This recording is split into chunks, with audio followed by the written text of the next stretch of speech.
Hey there, RemPCs. Welcome to Rules of Cool, where we interview very special guests, creators, gamers, designers, and world builders. I'm your host, Rem, and today we'll be chatting with the Rob Wieland. We have a fantastic giveaway as well of Shadowrun's 6th World Core Rulebook PDF. Type hashtag RemPC in the chat for a free entry to win. The drawing will be done at the end of today's episode of Shadowrun Emerald Glitch, which is called Beep, Boop, Beep, coming up right after Rules of Cool. You can also get bonus entries by donating bits or subscribing. Every 100 bits gets you an extra bonus entry, and subscribing gets you 7 whole bonus entries. Now, in Alternis news, a thrilling sci-fi novel by Kevin J. Anderson and Jeffrey Morris is live now on Kickstarter on day 3. Earth's Last Hope, the Ark ship Odyssey, heads to Proxima b, aka Persephone. On arrival, the settlers face a failing radiation shield and a mysterious metal structure. Astronaut Darcy Clark and engineer Tanya Baxter race to save humanity and uncover the planet's mysteries. Fully funded in under an hour and named a project we love by Kickstarter, come check out the project now. Stretch goals are unlocking as we speak, and that link is going to be in the chat. In the darkest reaches of space, the Hellslayers stand as humanity's last line of defense. Will you accept the challenge to fight against all odds and save us from extinction? Battle through horrific encounters, build your legend, and earn upgrades to unleash your badassery in the face of doom. The Kickstarter is live and fully funded. This is an additional setting for Morkborg. Help us unlock the future stretch goals and unlock more hellish content. Check out the link in the chat. And lastly, get ready for a double dose of gaming excitement, introducing Parachute Panda and Fandooble from Catalyst Game Labs in this 2-game campaign on BackerKit launching November 7th. Get ready to roll the dice, deploy parachutes, and face off against dragons. And now, time to get right into our conversation for this week, so stay tuned at RemPCs.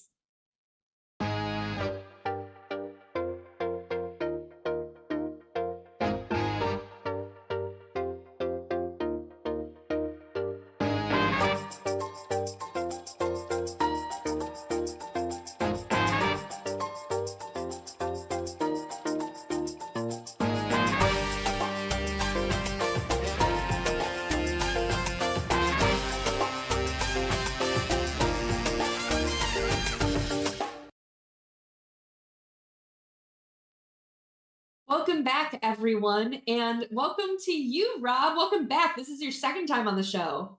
It is. I do not know why you allowed me back on this show, but I appreciate it. Because of the fun. We already pretty much put on a show in the pre-show, just geeking out over GameholeCon. Indeed. I'm hoping that we have some time to do that some more toward the end of the show. But I want to get through the important stuff first. Sure thing. So remind our audience, it's been a while since you've been here, and my favorite question to always ask is, what is your history as a gamer? So how'd you get started? A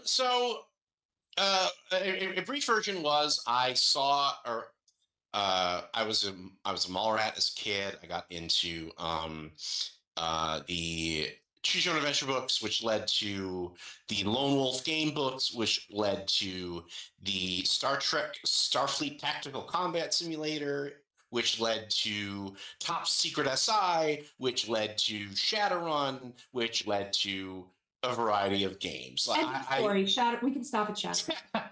Well, Shadowrun was the first game that I ever really fell in love with. That was the game that for many, many years I would literally just buy a new book and read it for pleasure and just enjoy all of the shadow talk and all of that stuff. And that's how I got into it. How I got into the industry was writing fanfic, of all things.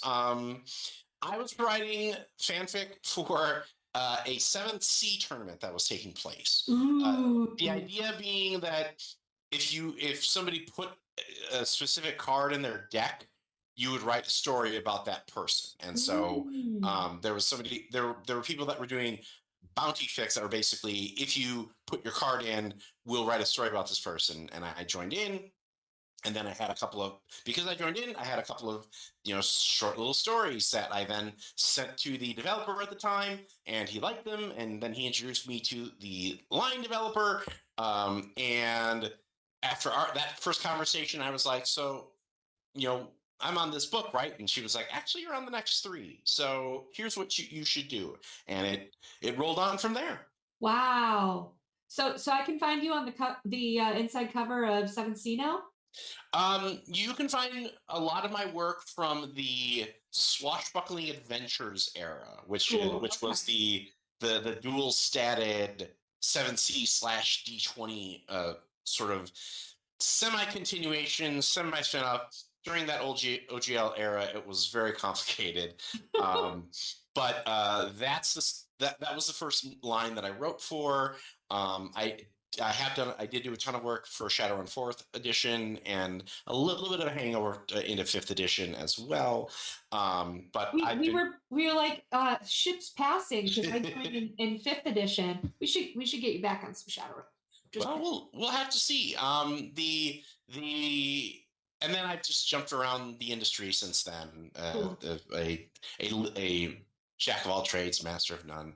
My most recent work has been for Renegade Game Studios and their Hunter and Werewolf lines. Awesome. So I keep telling everybody I had a summer of Werewolf because it was just gig after gig after gig after gig. That's so cool. That's so cool. That's awesome. And it's funny because I met you because as I was looking around our various platforms for marketing and stuff, seeing your name with Nerdist and Geek and Sundry and Forbes and stuff like that, you do a lot of writing. That was an interesting period because that kind of came around when I was starting to kind of burn out as a game designer for a little while. But I was lucky to be able to know enough people so that I could write about games, because my mission has always been showing people why people love these games, whether they're miniatures games or whatever games, and how play is, I think, important to mental health, and how it's okay to pretend to be an elf for a couple of hours, because I've seen people who have had such positive experiences from that, and then let them work through some stuff and this and the other thing. That's a whole nother discussion. But by being able to take that sidestep sort of into the talking about games aspect, I think it really came about as games have become more ascendant and more popular, to be able to have somebody explain and break down concepts in a way that that they can understand, even if they're not into these games, to have somebody to go, okay, like, I know your son wants you to get into D&D, or wants to get into D&D. Here are the books they need. This is why they need them. Here's some expanded things that they might be into, and this all goes back. I mean, I've been doing this for years as a game master and a dungeon master and a referee, because I've always brought in new people and to show them the game. But even back when I was working retail, I was always the guy at Toys R Us to walk over and be like, okay, I see that you're staring at all of these weird G.I. Joe toys. What do they have? What do you think that they need? To kind of ease that parent into the okay, making sure that when they open the present, they're like, "Oh, thanks, you're the best dad," and not I have 2 of these. Great job, Grandma. Awesome. So we talked a little bit about your first foray into the industry being based on a fanfic for 7C. So what first drew you into start writing? I mean, it's something that I've wanted to do. As somebody who ran these games and introduced these games, it was such a good feeling to tell a story, and not only to tell a story, but also to to see people react to that story very quickly. And I think that that's something that tabletop role-playing games has as a unique element to it, because there is that interplay. Even when you're talking about something like actual play, like that's still a stage performance and performative. Whereas when you're at the table and it's your character and the GM says this thing happened, and you react to it viscerally and are like, oh my God, there is nothing like that in the universe. And it is fantastically addicting. Like, I love being able to tell these stories with my friends, but to also have them look at me and like I just slapped them and be angry, and then be like, well, you're going to come back next week, right? And they're like, yes, I'm coming back next week. I have to get that guy. The cliffhanger effect. I love it. Right, Awesome. Right. Cool. Now, are there specific artists or writers that have had a significant influence on your work, and how do their contributions help shape your creative process? Well, yes, I think it's key that you want to consume what you want to create. Like, if you're going to be writing comic books, you should be reading comic books. If you're going to be writing role-playing games, you should be reading role-playing games. And my influences, I think, are going to go back to ancient names that very few people remember at this point. But I think a big one is probably Greg Costican, who was one of the designers of the original Ghostbusters RPG and West End Games and the Star Wars RPG and Paranoia, because all of those games were such a step apart from so many people following in the footsteps of Gary Gygax, which I get that. When you learn to paint, you mimic the masters first, and that's okay, but eventually you develop your own style. And those games, all of them, always have this kind of like, because D&D always has kind of the self-seriousness to it, which is fine, but those games, even the ones that weren't necessarily comedic, always had this sort of like kid at the back of the class, cracking jokes to his friends while the professor goes on and on and on and on. And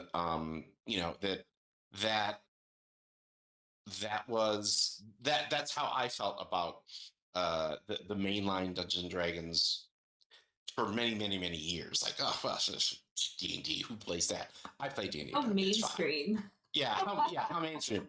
Role playing versus role playing, am I right? Like, all that stuff. I was insufferable. But did you say well actually a lot? So in addition to that, like, there were definitely creators within Shadowrun like Nigel Finley and Tom Dowd, and like, because I felt emotions for those pieces that they did, I started to look at those names and go, oh, this is going to be a good game because this person wrote it. I trust them. And it wasn't necessarily just going to be like, brand loyalty. Like, there are some books, older books in Shadowrun, that I had like specific emotional reactions to that, you rarely get when you're reading like a book that's like, and this thing gives you +2, and this thing gives you +2, and this thing gives you +2.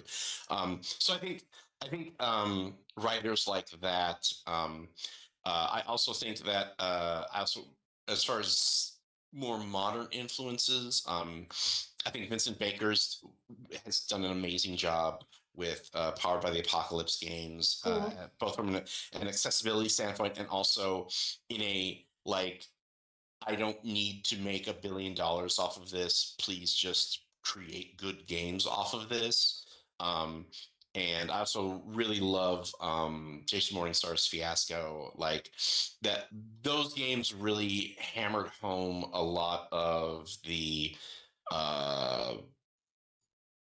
collaborative joy of gaming. Like, so often gaming is framed as this like DM versus players thing, and it's weird to me because I feel like are you the chef and you're trying to stab the people that are eating your food? Because that's weird. And one more note, I would also need to say the influence of Mark Reinhagen and Andrew Greenberg and Phil Bricado for their contributions to the World of Darkness. Like that was the first game that made me understand what I liked about this hobby and also let me tell the stories that I wanted to tell. And they still influence that to this day. Awesome.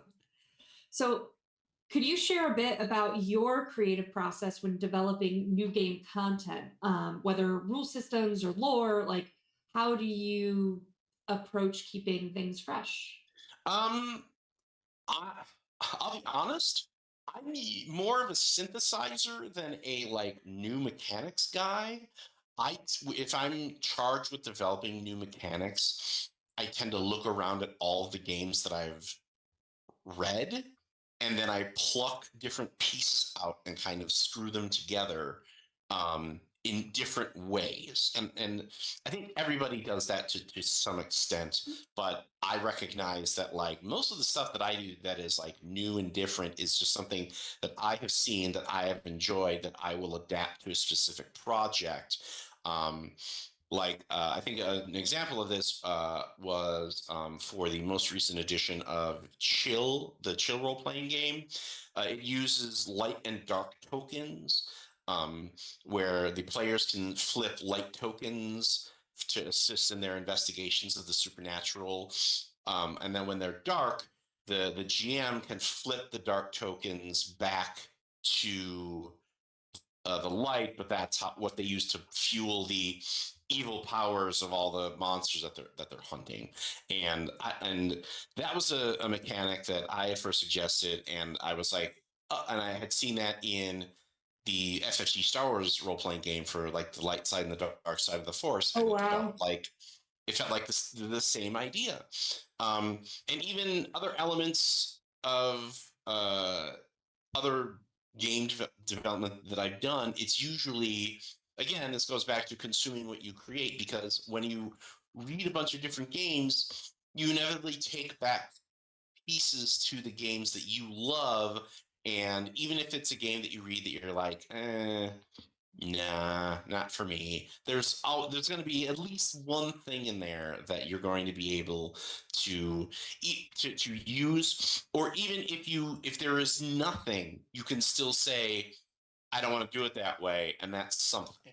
Yeah.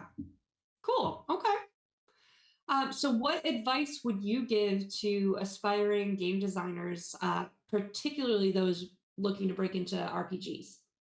It is the best of times. It is the worst of times right now.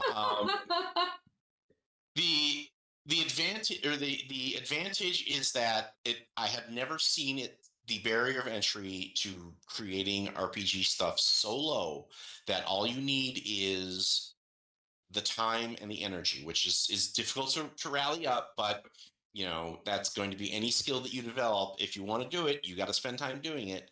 uh, What? and you can and on top of that, you can now like monetize that stuff via uh, DM's Guild, via Itch, via so many things. And on top of that, there are so many um, games that have opened their arms wide to creators to make it easy for them to make stuff for them, like the Borg, the Mork Borg family, essentially, or Mhm. Mothership, or any games like that. If you want to create content and try to get your name out there, it is super easy for you to do that. But it is also that easy for everybody else to do that. Yeah. And so the key is execution over originality for me. Like, you got to show up and you got to do the work. Yeah. And if you show up and do the work and hit those personal deadlines that you've set, then when the opportunity arises and you see somebody saying, oh, hey, we're looking for authors for this upcoming adventure thing, blah blah blah blah blah blah blah, you have that piece right there and you can send it, and Yeah. hopefully that leads to the next thing, and that leads to the next thing. But that means that you've got to you've you've got to do it. And writing is fun and easy when the muse strikes and it's all flowing and you're just like, oh yes, ideas are everywhere like tomatoes. I will pick them and make a lovely soup. Um, but there are days where you still have to do that and the engine is not turning and you feel like crap and it's raining outside and your cat just threw up and there's so many barriers to that, but you still have to get 500 words out. And Yeah. I tell people that creating writing is going to the gym for your brain. Like, you have to do it every day. That doesn't mean you have to do it at the same level every day, because sometimes you feel like you're at the top of the world and you can and do as many reps as you want. And some days you get like, a few sit-ups in, great. You still made progress towards that goal, even if it wasn't, super heavy. So take the time to allow yourself to be a little creative each day, and then once you have that piece, then you can show it to people, then you can monetize it. Or if you are afraid of how that will feel, if you put it out on itch and you're like, I made 25 cents, put it on a blog, put it on your website, put it on TikTok, just have it out there, because that will tell you that you're able to do it, and they'll also show other people what you are capable of doing. Awesome. Cool. So can you talk a little bit then? You've mentioned you dropped little nuggets here and there, but I'd like to hear your resume, Rob. What can you talk a little bit about some of your past work and projects and? Yeah, so we did I had a very long run on Swashbuckling Adventures. I had a very long run on Shadowrun 4th Edition. I had a very long run. I've done a bunch of work with Pugmire. Ooh, I did I did most of the monsters in the first edition. Um, yeah. and What did you tell me about your Pugmire writing at Gamehole Con? oh, It's so something the funny. So the most recent, so all of the Pugmire monsters, um, the concept behind them was, all right, let's do D&D monsters, because this is still fairly classic D&D, but they have to have like a weird semi-future apocalyptic twist to them. So like, and that was a lot of fun to sort of re-envision, like, okay, if we're gonna do a troll, what's the like weird semi-future apocalyptic version of a troll? So like a robot, a thing, whatever. Excuse me. And as the books have worn on, the world has gotten weirder and stranger. And the most recent book that came out was called Squeaks in the Deep, which is sort of their under dark book, and it focuses on, for player options, being able to play mice and rats. It also delves into one of my favorite villain groups called the Cult of Labo Tor, uh, Ooh, who are these lab rats that have evolved to try to prove the 100 theorems of man, so that they can prove that they are the superior species. But in addition to those, we also I also got the mandate of like, okay, you know how you've been doing some like one or two really weird monsters for these other books? You should do them all weird this time. Like, they should all be like, what? Like, my goal in this phase of my career is to have at least one comment from the dev when I get red lines back that is essentially, what is wrong with you? that's Why the are one. you the way that you are? Um, because that, like, if I can affect a jaded professional developer like that, then that means that I can affect you and your friends at the table in the very same Love way. it. Love that. That made me laugh a lot. So, and I interrupted you. You made it to Pugmire and your Oh, answers. I mean, I've been doing RPGs for 20 years, so it would take a long time to get through everything. The larger chunks probably include some digital line development on the Firefly role playing game that Margaret Weiss did a few years ago. I've also done brief stints on various games here and there. I think the most recent work that I've done was for Evil Genius Games. I did a starter set for their Total Recall license, and that was a ton of fun. And then I had what I've been calling my Werewolf Summer because I developed and wrote multiple projects for the new Werewolf the Apocalypse 5th edition game that just came out. A bunch of them are free web resources that you can just download and use with your game. But there's also a book that's coming out that has the story that I ran at GameholeCon to raise money for the dog rescue charity. It's a very classic story of you get your turf and then your weird stuff is happening. You've got to figure out what's going on and whether it's easier to, be nice and be diplomatic or just rage out and kill everything. So Totally. Awesome.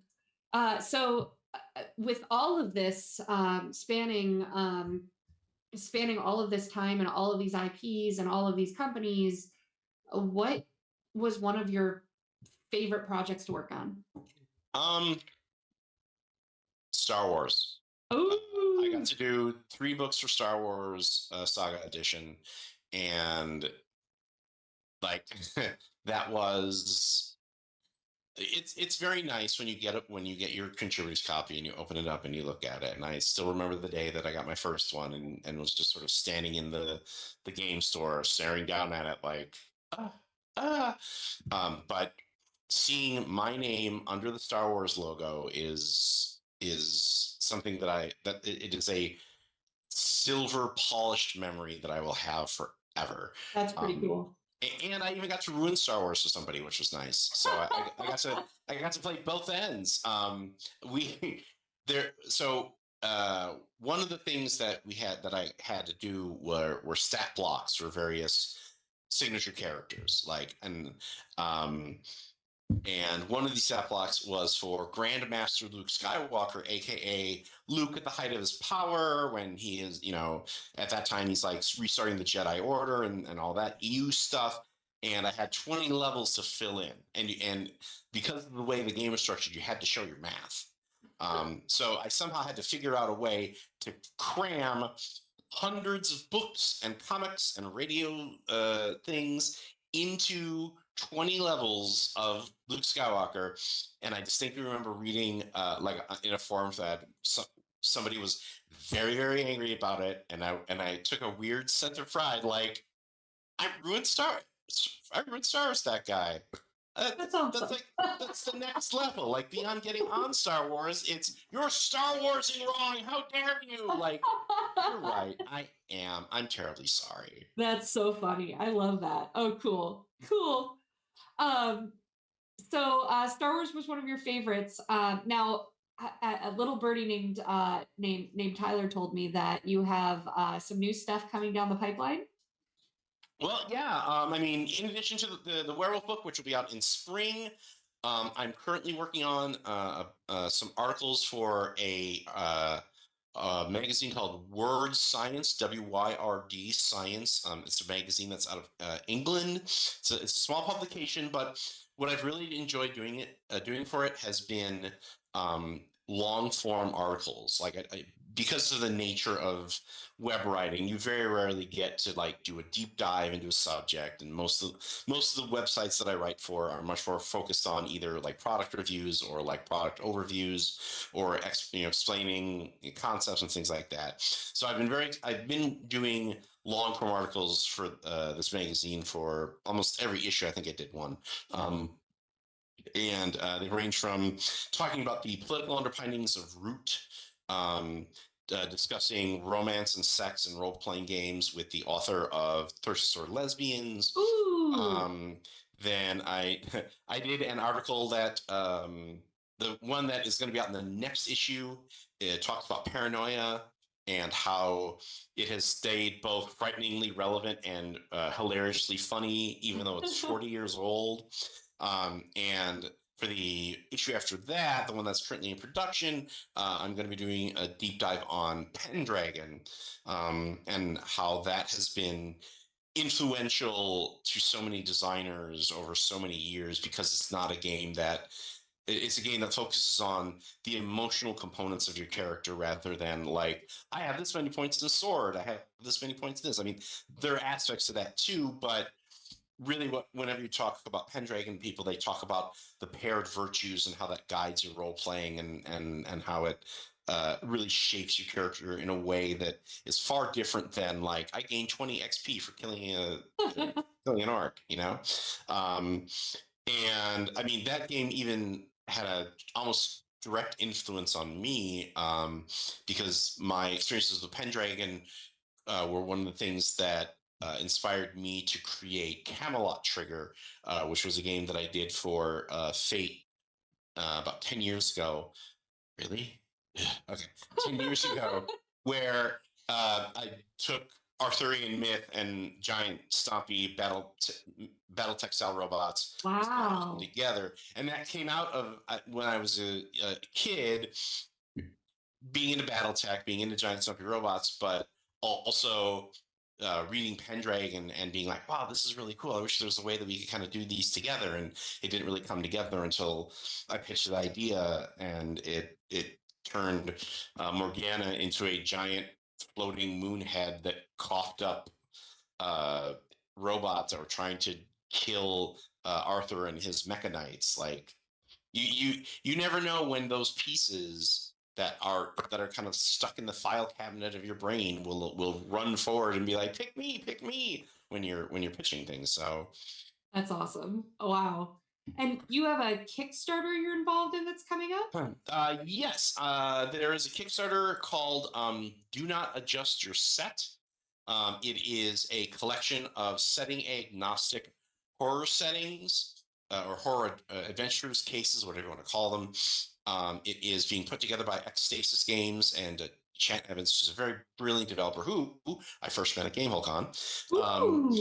And we've worked together on a few different horror settings and projects. And they asked me if I wanted to be a part of it, and I immediately said yes. And then when we were talking about what urban legend we wanted, because all the stories are going to be based on like urban legend stuff, like Diet Coke and Pop Rocks and the Slender Man and all of those things. And they asked me what I wanted to do, and I said I want to do something on Polybius, which is the supposed video game that was released in the 1980s that was a CIA mind control experiment, that was supposed to, like, the flashing and all the lights and sounds, Wow. which programming.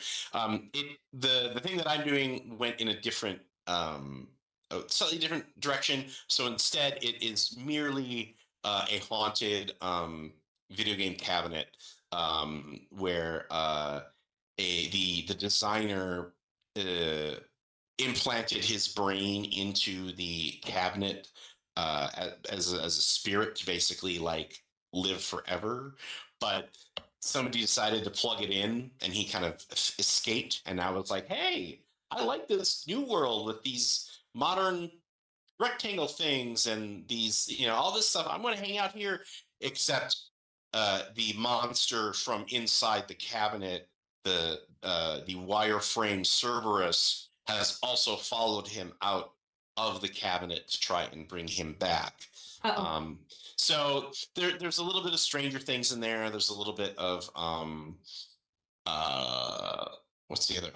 The video game is a little bit of Robotron, a little bit of Sinistar, and I think it's going to be fun to use for any sort of modern horror game, or even if you're playing a Kids on Bikes game, you can go back and play it, back in the 80s with like, things from or Tales from the Loop, or one of those games, because those games are also very popular too. Yeah. And that's coming to Kickstarter when? Halloween. I'm working on the manuscript right now. I was supposed to have it in before Gamehole, but like everybody was kind of like, luckily both Chance and I were like, do I need to do this? And they were like, no, you don't need to do this. And I'm like, oh, good, thank you. Okay. I'm super busy. So that's my next creative project. And then the Werewolf the Apocalypse stuff comes out in spring. Is currently, I should say, currently slated for a spring release because you never know. Lots can happen. Yeah, a lot can happen until then.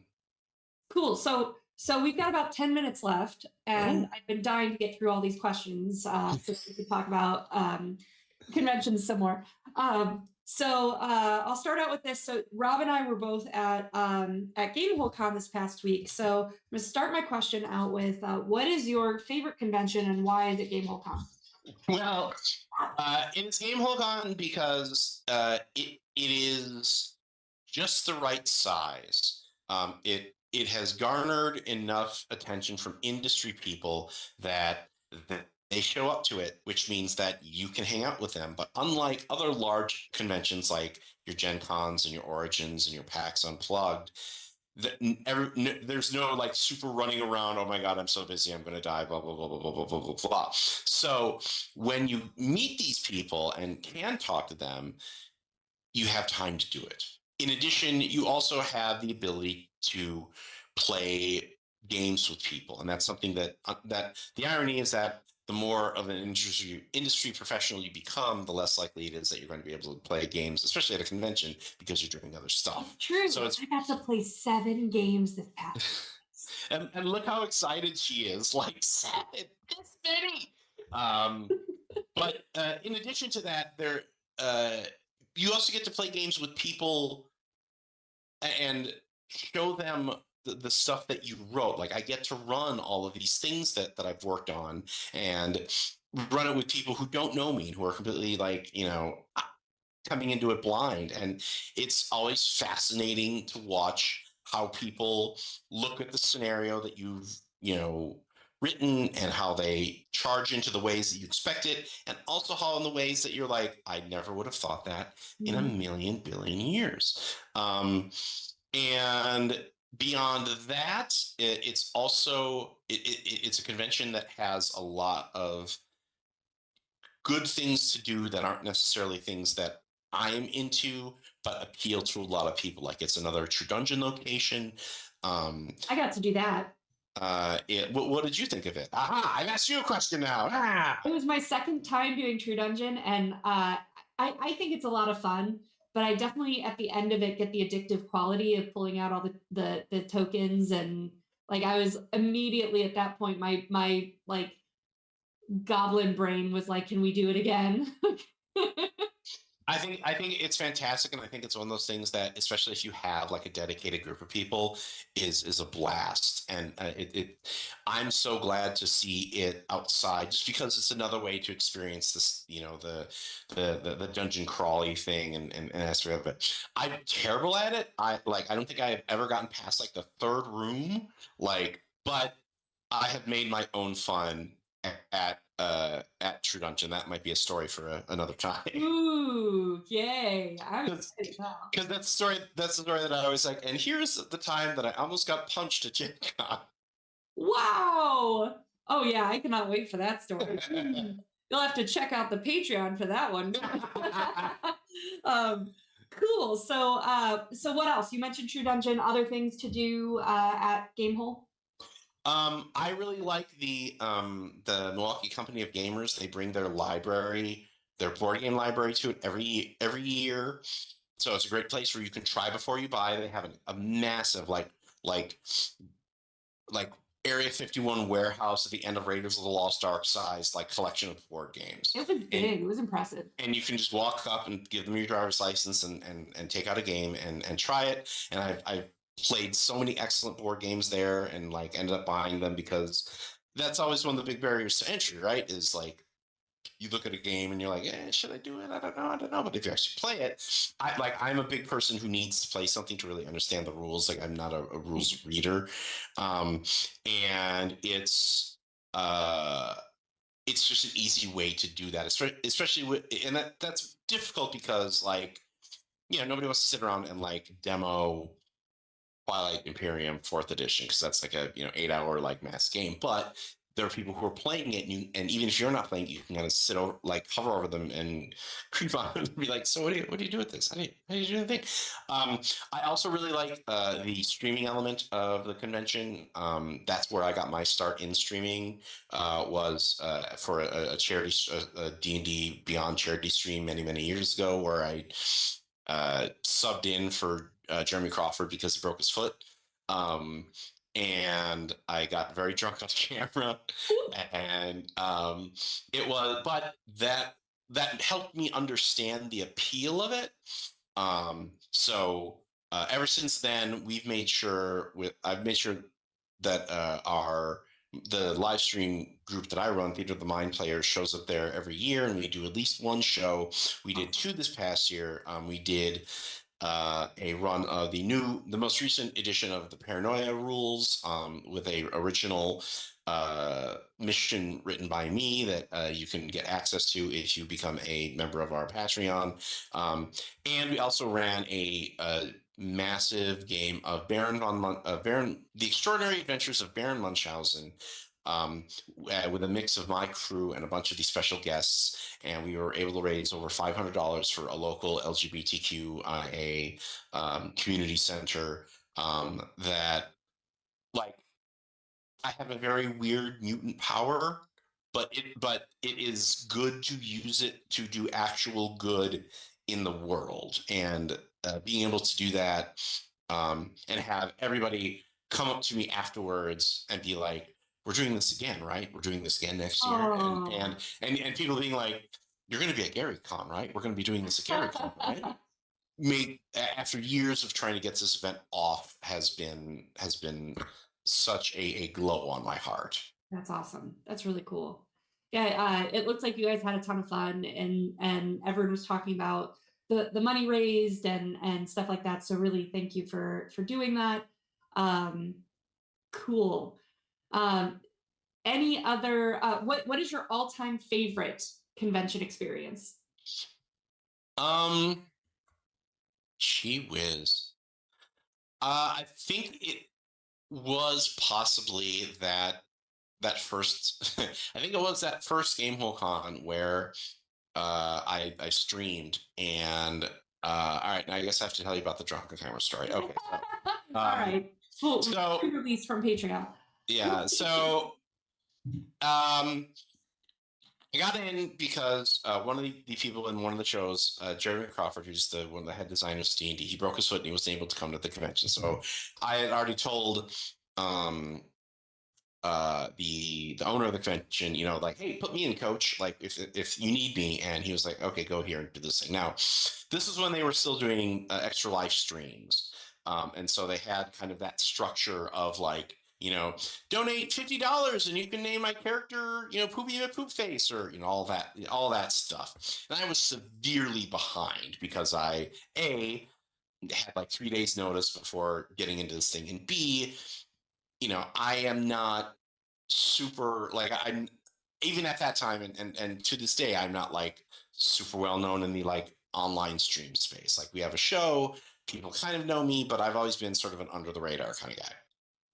All right, what do we do here? So I ended up playing a Dragonborn, Way of the Drunken Master style monk. And I just picked that because I thought it would be fun. It was Xanathar's Guide had just come out, so it was like new and exciting. And I like Jackie Chan movies. And then we're going around the table, and everybody's kind of giving their, like, "Oh, and if you do this, you donate this money, you'll get this thing." They came to me, and I'm like, "All right, I'm playing a Dragonborn drunken monk, $50. I will take a shot." Like, the Scotty in me just like appeared. It's like, this is how you're raising money for this. And I thought, foolishly, that, well, if anybody does engage me with this actual plan, I will. There's a bar like outside of the streaming room. I'll get a beer and like come back and take a sip, and fine, whatever. I did not expect, after I made this declaration, the one of the people in the audience to be like, "Can I help?" and stand up. She opens her coat up and has one of those giant gallon plastic bags filled with airplane booze bottles of a variety of qualities, from like top shelf vodka to gin, probably misspelled. Wow. And that's what I used. So I raised, I want to say, it was $800, $600. I don't remember, because if you watch the stream, I think it's still archived somewhere on like the WotC site or something. You can see me as we play, as I slowly slide out of frame because I have keep on having to do these shots. Wow. But again, that really showed me the power of streaming, the power of charity, and I had, it was like, I can have this much fun and raise money for a good cause. How do you not try to do that as often as you can? I mean, fair, but if I did that, I'd be dead. Like that. Note that I did not talk about the next day, but there was a lot of "Hey, buddy, how you doing?" Oh when I no. walked through the hall, and I was like, "Do I look that bad?" Wow. Wow. Awesome. Wow. Well, I can't think of a better way to end our conversation than on that story. Bye, Um, Mom. Rob, as always, it is so fun talking to you. Where can the lovely people at home find you? So, you can find me on various social medias that are all currently on fire. You can find me via the handle Robo Wieland, ROBOWIELAND. I am on the Twix. I am on the Facebooks. I am on the Sky of Blue. I'm on the Instagram, and I believe I use that handle for basically everything. And if you want to see the me in action as a storyteller, you can go to Theater of the Mind Players, THEATRE. We spelled it the fancy way because we're all ex-theater kids at heart. Fancy, finger out. We are fancy figure out, and we play a bunch of games, and we play all the good games besides Dungeons and Dragons, which isn't to say that D&D is a bad game, but it's covered. Apparently there was that sellout at Wembley Arena this past week. Yeah.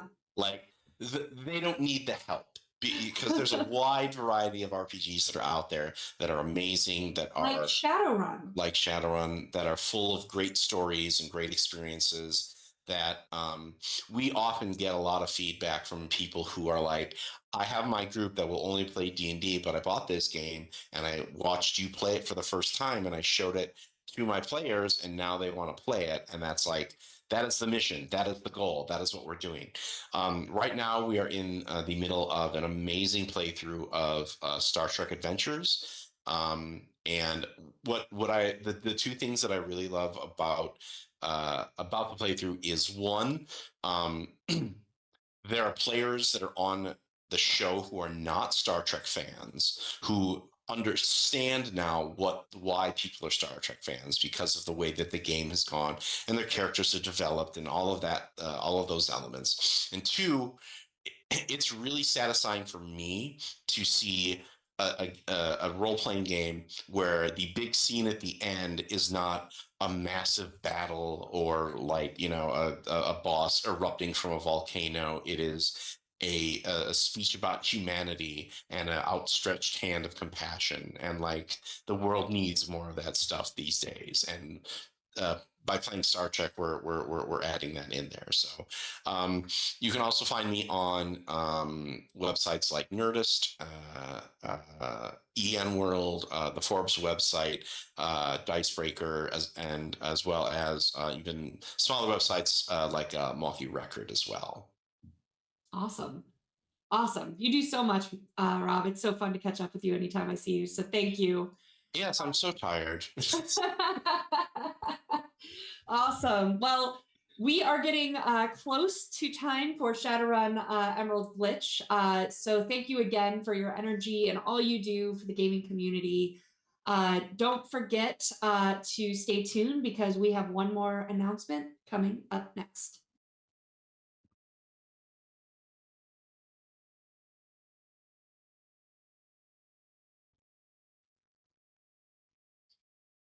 Hey everyone, don't forget we have a wonderful giveaway of a Shadowrun 6th World Core Rulebook PDF.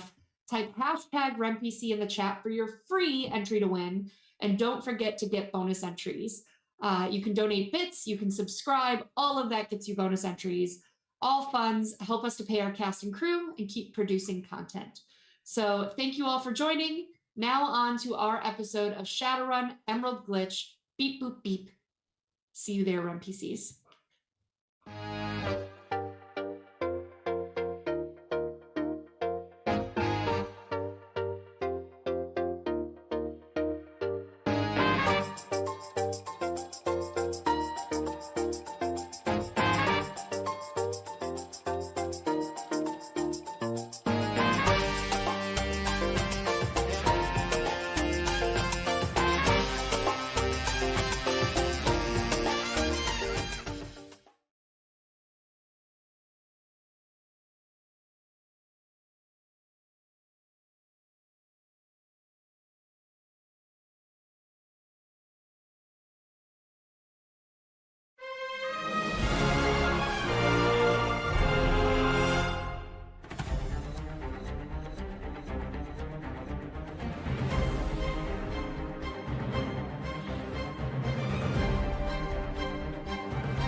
Can I just ask, what does a summoning tea kettle look like?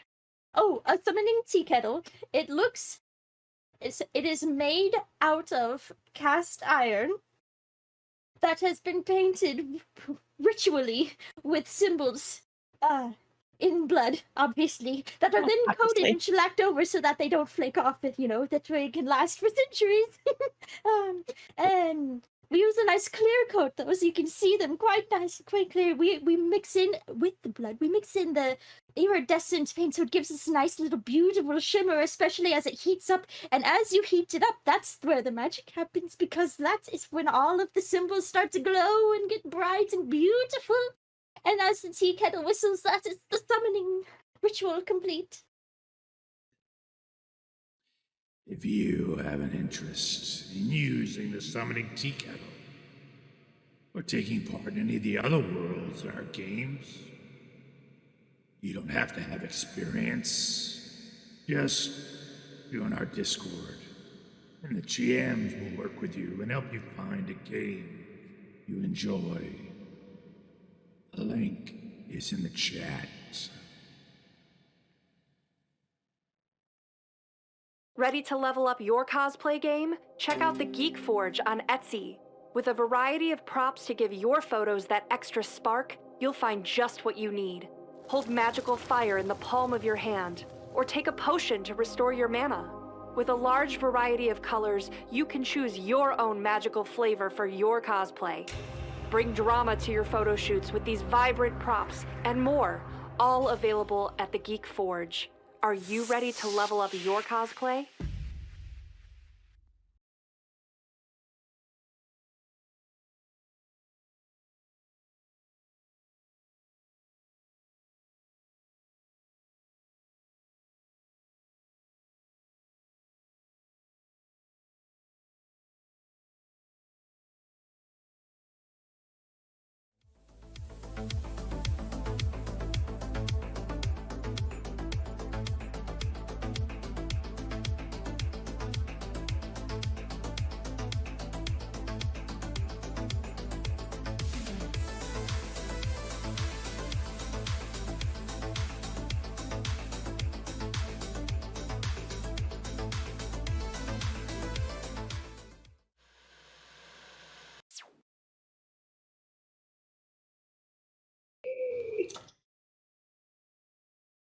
Welcome to another episode of Emerald Glitch. I'm Max, the host. Whatever, let's not do that. Hi everybody, who's ready for some game time? I know I am. Yeah. I got dressed up in my pretty cowboy hat, so I'm going to chill out with the rest of you guys. I'm Max from Original Box Set. This is going to be the Emerald Glitch right before Halloween.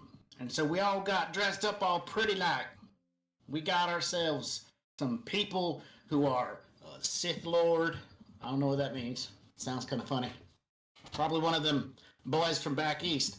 We got Captain Hook from Peter Pan and Never Neverland. We have a tiefling. You know what that is? I don't know what that is, but we got one. We also have a wage slave who is off work right now. So she is in her off work wage slave outfit. It's really great. Spot on. Spot on. And we got the Ass King. He's having some problems, but it's okay. He's going to get through it. We're going to help him get through it. Woo!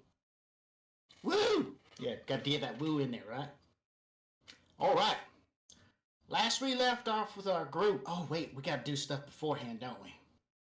What was that stuff we do beforehand? You know, the part where Nova talks about... Oh, giveaways. Yeah, so tonight we are giving away a PDF copy of the Shadowrun 6e core rulebook. Just type #RunPC in the chat to gain one entry, and you can get additional entries for every 100 bits you donate.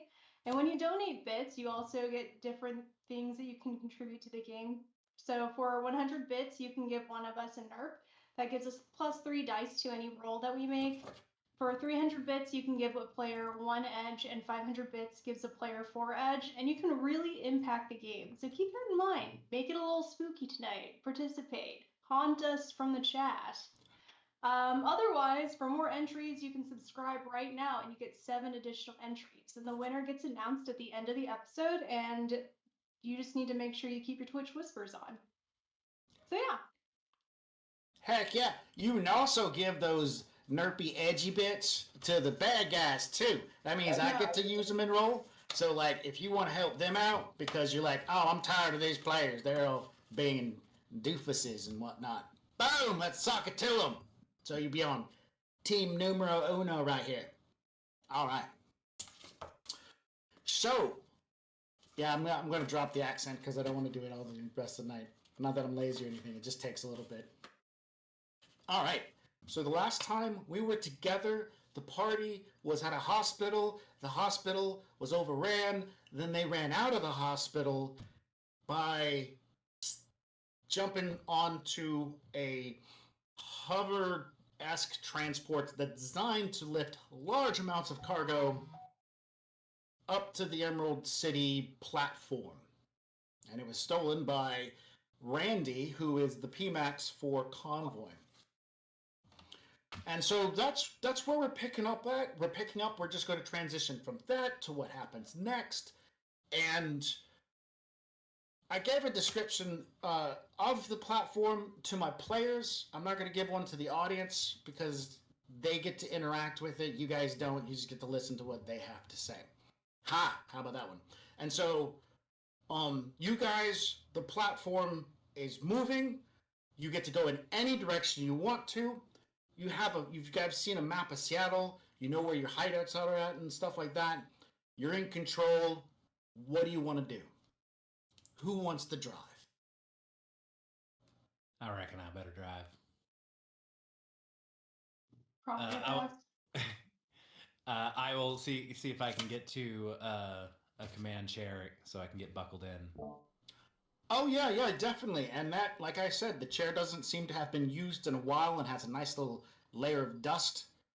Even the fuzzy dice, which look like they're supposed to be white, are more gray than anything. So this thing's been running on an autopilot for quite some time. All right, I'll buckle in and see if I can get connected. Okay, not a problem. It doesn't seem to have a wireless interface that you recognize right off the bat on this ancient-looking console, but you do find the plug-in play version, and so you're able to jack in solid like that. The load-in takes maybe about a good solid 5.5 to 7 seconds of actual load screen turning a little spirally thing in your augmented reality before finally some heads-up display starts popping up and some windows appear, and then they individually start loading in. And you can hear what sounds like an audible grinding noise of some type, a CD-ROM somewhere spinning up somewhere in this little cabin with you.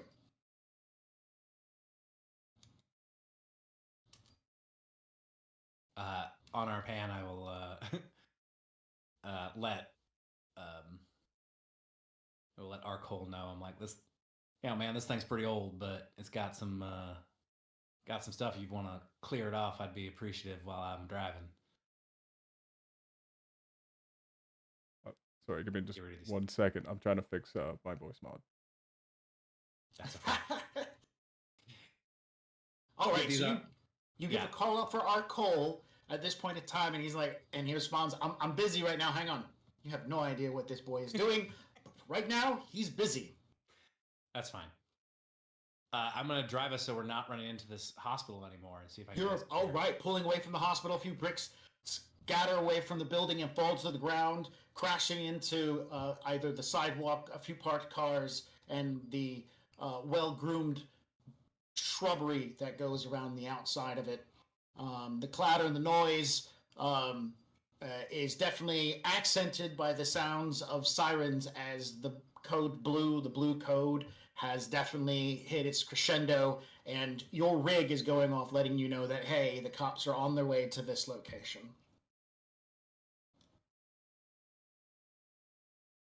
So you've drifted away. I'm trying to take us out of here. Try to, get clear if we can. I'll switch my programs on my RCC. Switch to stealth and evasion. Okay. Sure. So right now, the only thing you're picking up is ground police vehicles heading this direction. They're generally coming from a southeasterly direction and a southwesterly direction toward the hospital. This thing has no detectability for air vehicles. Even though it has the necessary matrix hookups to be able to do a bunch of stuff, it does all these little loading windows tell you nothing as far as it goes for what's flying around you. So you have no idea if there's anybody flying around you or flying towards you. So you can't use them as oh, hey, let's not go this way. But you know not to go generally southeast and southwest. And I will go north. All right. Turning the giant vehicle toward the north and heading in that direction will be taking you more toward the actual underside of the Emerald City and toward downtown. Perception checks from everyone else. And if you don't remember how to do that, you should have on your character sheet a little button that allows you to do it. And you're just going to use your intuition because you guys are on this craft. And so you can look around and see what's going on.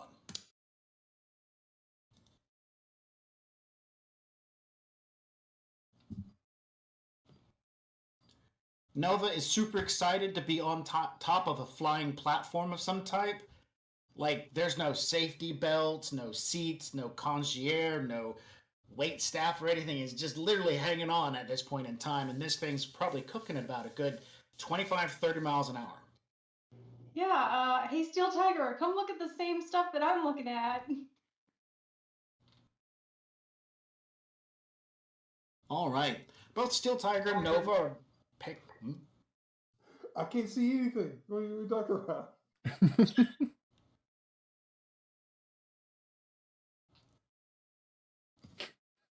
Both Steel Tiger and Nova are currently taking in the sights. As Beth Arco, you don't get to roll. You're busy. Oh, fair. Not busy anymore, but you know, I'll stay busy till next turn. You can converse with Convoy here in a moment. TS, you on the other hand, while they're enjoying the sights, this is cool, the city and everything. You're aware that turning north is not a bad choice as he's taking the vehicle in this direction. But you know that there's an aerial perimeter around the actual Emerald City itself that is guarded by drones, and so getting too close to that thing could be dangerous. Now, of course, there's like a distance between the downtown area and the actual city itself that you can buzz through if you needed to be safe. But more toward the west or where the bay is at, you can see some inbound vehicles, 3 of them. And a small device that's attached to your comm and sits on your hip is currently blaring out a dock wagon alert, asking for a reconfirmation of your level of safeness. You've already shut this sucker down once, but now it's turned itself back on. That off first. Mhm. That is like, and I'm gonna do that, and I'm gonna kind of like, I feel pretty casual about this, but I'm gonna stroll towards the front, and I'm gonna like lean on the seat that Convoy is on, and be like, so what are you gonna do about the drones around the city? Right now, Convoy has a literal like line coming out from the base of the back of his spine, there his neck, and it's like plugged into the console, and so he's kind of just like back, his eyes are closed, but you hear a message of his voice through your comm that says, "Oh well, I reckon we'll just have to drive careful and go around." But I'm pretty. I'll be honest, I'm kind of blind here. This is old tech. Yeah, no kidding. And I kind of flick the dice that are hanging from the rearview mirror.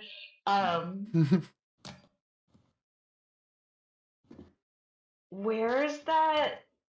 Wait, and at this point, because I didn't hear what you said over the comment, where's that little computer guy? Oh, Randy? I don't know. There was this little computer. We were both being carried by that big, strong lady. They just talked about me. I am. Oh. I also wasn't putting that together. Oh, sorry. I reckon you mean our Cole. Yeah, is that what he's called? Where is he at? I don't know. He's busy. He's not responding to my messages. Well, you just hang tight, and I'll see what I can do about that. Oh, hello. What's the computer boy? Hello? What was Arcole busy with? He was making sure that any digital audio chatter wasn't going too far. Let's say from our pan. Squashing some signals. Yep. Got it. And so as they're coming up to Arcole and just and trying to get his attention, his eyes are still just glazed, just fully like immersed, shooting down these, making sure that we're semi-silent, not like completely down, but. Do you have like headphones on or like? No, he's just kind of a gonk. So he doesn't care. So what is going on is he is amongst all the crates that are strapped on to the frame itself. He is sitting down between two of them and or maybe leaning slightly, but he's sitting at the point, and his eyes are just shut and like he's sleeping. I will tap you on the center of your forehead. Are you hot or cold in? I'm cold in. So you'll feel that. I take a moment, safely jack out, and just startled, obviously. It's what? Aren't you the nurse? Hi. Yeah. We need you up at the front though. There's some driving stuff that needs All right, to all right. happen. And then our Cole gets Gross to take over at a limited extent to try to keep us silent. Okay. All right, let's go see what they need. I got about 5 or 6 missed calls from Convoy. That must be the fella that's sitting in the front seat. Yeah, he sent me to get you. He's having a real hard time with this heap of junk. It's so old. Have you ever seen anything this old? My God. Well, and Do it. Say it. he just got. Well, we do have one other. Sorry, Chris. Yeah, at this point, Steel Tiger, after that, it's going to look at Nova, like, with a shifty eye, and then look back, and I'm like, you've seen tech just as old.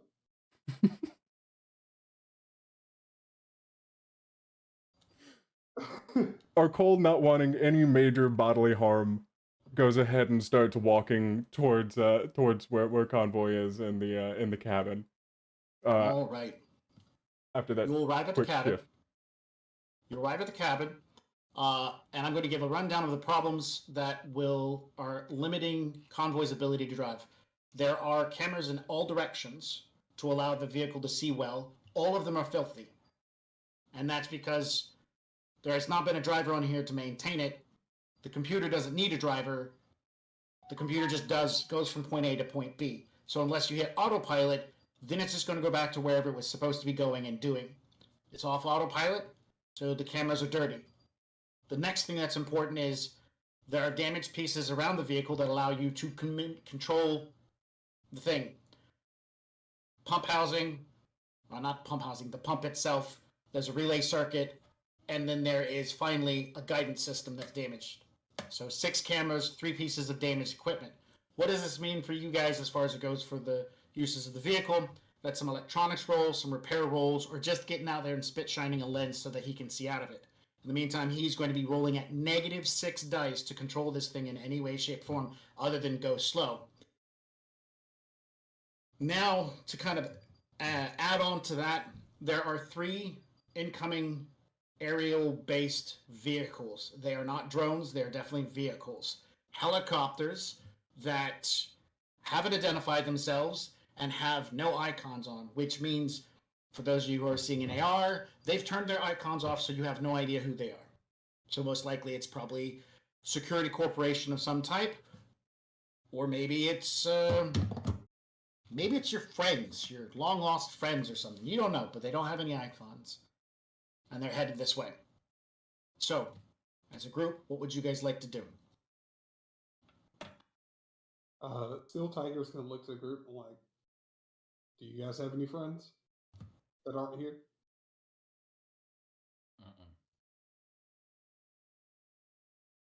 No? All I right. don't know him. Like the only reason they would turn their assuming our Cole or Convoy lets us know that they have no icons up. Like the only reason. Oh yeah, no. Our Cole definitely chimes in and says they're definitely trying to hide something. Convoy will send a message to Nova asking Nova to reach into the left inside breast pocket of my coat to pull out There's gonna be little bugs in there. If you could grab about 6 of them, that'd be great, and kind of put them out. I do it. And I will send out my little drone flies to be Excellent. my eyes instead.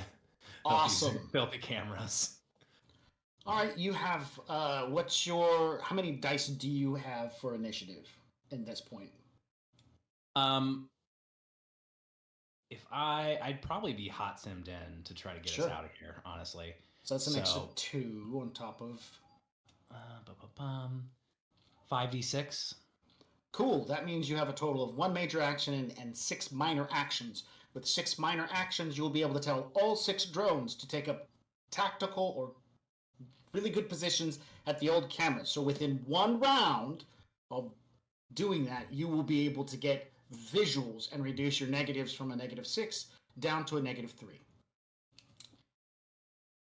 So as soon as Nova releases these guys, they spread out and start going all over the place, and you're able to get a better view of this thing and what's going on. And you do see the helicopters that are heading in this way. They are not armed, but they are definitely in some sort of stealth mode. The cameras allow you to at least get visuals enough to see that they have no mounted weapons. So most likely they're carrying a high threat response team of some type, and they're looking to get into a location and get out. Unfortunately, that location is either where you are at or behind you. You want to hail them, Convoy? I will definitely share that information. Now, I reckon maybe we should be quiet and hope that they're going to the hospital, not towards us. And if they are coming towards us, I reckon y'all better get ready. He unslings his rifle and he starts loading IX into it. Okie dokie. All right. Any other drones that you want to deal with? Because you still have some actions left, or do you have any other drones? I've got Goose, but Goose is in rough shape, so Goose is gonna land, and I'm gonna put Goose in a safe spot on the. Sounds good. Yeah, that or right. if I think I can just send Goose home, I'll send Goose home. But that's your call. I don't think I can. I think he'll find a safe spot inside. Sounds good. All right, Steel Tiger, you're loading your rifle up with X rounds. Anything else you want to do in preparation of these guys arriving? Nope. Nova? I just have my guns ready. Are you still firing Steel Tigers rounds, or did you load up your old rounds? Steel Tigers. Okay. All right. Arcole? Do we have any indication that they've already noticed us? No, you have 0 indication. That would be a judge intent roll.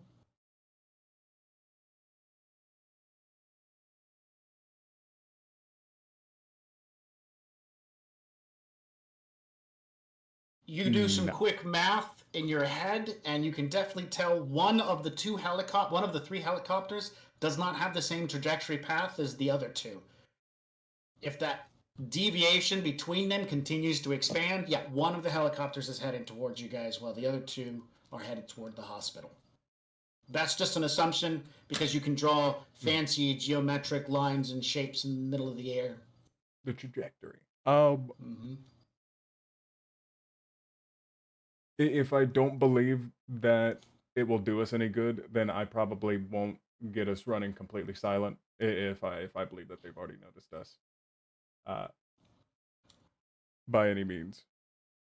The vehicle that you're on is not silent. It definitely has an icon running, and the vehicle itself is loud, as any large vessel is going to be close up. So those 2 things are definitely working. One's working for you, one's working against you. Both of them working against you. Never mind. And so there's only so much silence you can do. Convoy could turn off the icon, but right now he's focusing on a variety of other things. And he's just spent all his minor actions getting his drones in position. He'd have to sacrifice a major action to do that. I gotta use my major action to drive. Yep. You have 1 major action or 2? If I had to use all my minors, so I wouldn't be able to convert minors to it. So correct. So you have 1 major action, which is to drive. And we'll get to that in just a second. Last but not least, Techno Siren, what do you want to do?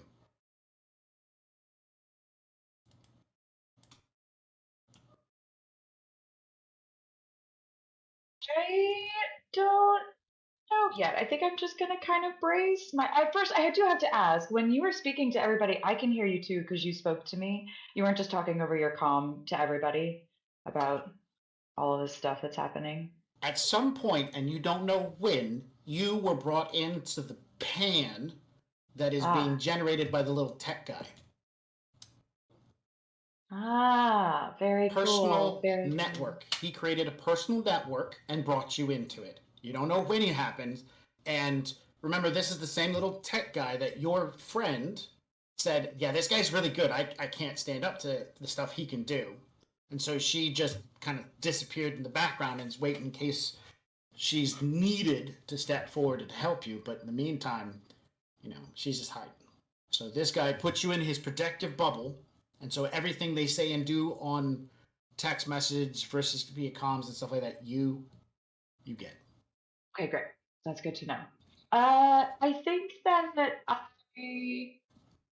I'm just gonna hold off and try to just stay quiet and see what happens right now. Okay.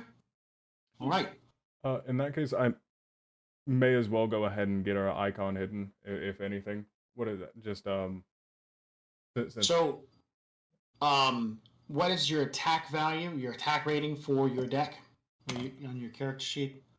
Attack rating is what we're after. So 15. Yes. Is it 15? Yeah. This vehicle has a 4 in its defense rating, so that gives you at least an edge there. It's antique, so that gives you another edge. So that's 2 extra edge for you to work with for the rest of this scene. You're just gonna need to make I'm just trying to remember what it was. I wrote all this stuff. I spent the last 5 days reading up on decking so that I could be able to, and I'm completely blanked out for a second. One second.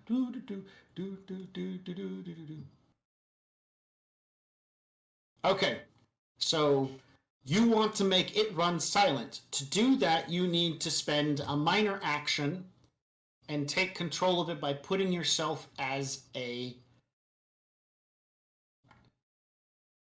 user. You got to make yourself a user. That doesn't mean you're an actual user, you're just faking it. Mm-hmm. To make yourself a user, you either brute force it or put a backdoor in. It's probably going to be faster just to brute force it. Then that is exactly what I'll do. Cracking in logic. Correct. And its willpower firewall is going to be 4, 6, and since it's a machine, it doesn't actually roll dice. It just takes a success for every 3 dice it has. So it's got 2 versus whatever you get. 5. So not a problem. You are able to make yourself a user, and therefore it's a quick check to make it run silent, which this is not a dice roll. It's just something you flip a switch. Mm-hmm. If somebody tries to perceive you, that's when you make a test. And that's your willpower and your sleeves versus their electronic intuition. Done. So, silent. Now as a minor action, so you still technically have other things. Anyways, for the purpose of this first round of driving, do you want to go fast? Do you want to go steady? Or do you want to maneuver? What is your main goal at this point? Since we're pulling away from this, I think maneuvering is the way it's got to be because this thing is huge. We're getting turned around. I have to deal with what's coming up. I have to get the right trajectory. Mm-hmm. I think maneuvering is the way to go. All right. So for this round, a maneuver check is only a 3 to get away from the hospital. There's nothing else giving you any issues, so it's just a pilot reaction roll. I do believe reaction is this. I'm hot simmed in, so it is intuition. Ooh, that's true. I do not get my specialty on this though, because this is not a ground vehicle.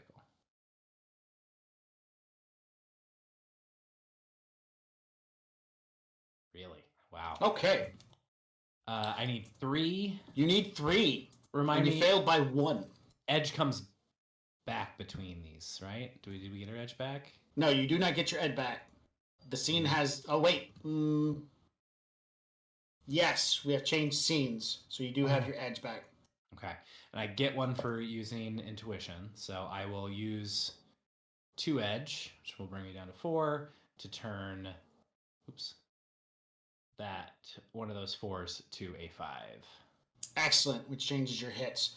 All right, so pulling away from the building, there's a bit of scraping. As it's doing so, the drones are spreading out. Everybody's getting in position, looking around, and there's scraping going down the side of the building. A piece of rebarb of some type grabbed a hold of the section of the building, and so while trying to pull away, the rebarb had grabbed a hold of the building and started pulling out. And then, there was a moment where the rebarb was stretching, the building wasn't moving, and then there was a pop noise as the entire thing snapped, and the vehicle made like a jump in one direction. So all of y'all have a moment of like, whoa, why is this thing shaking more than it needs to be doing?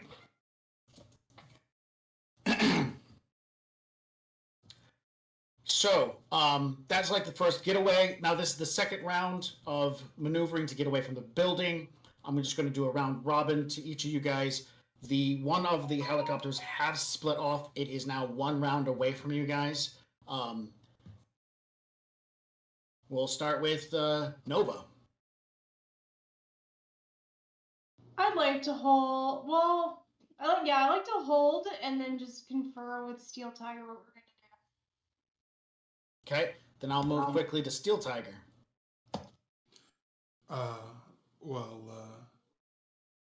If these guys looking froggy, I guess we should probably take them out before they do anything crazy, right? So he's already loaded up, and he is just waiting to hear from Convoy to see if he hails them, or if they make any kind of contact, or if he gives them any kind of inclination that they're coming in hot versus trying to cover the hospital or anything behind us.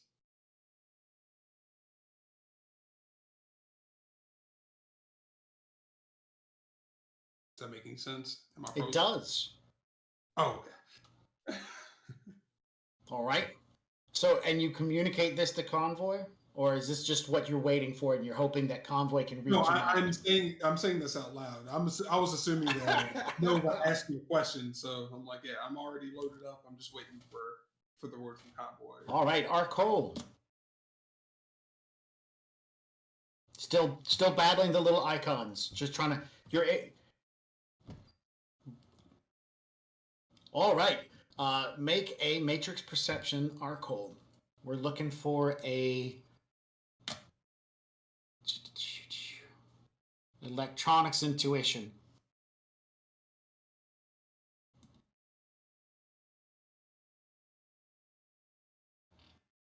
There are people in that aircraft that are headed this way. They have automatic weapons that are running silent.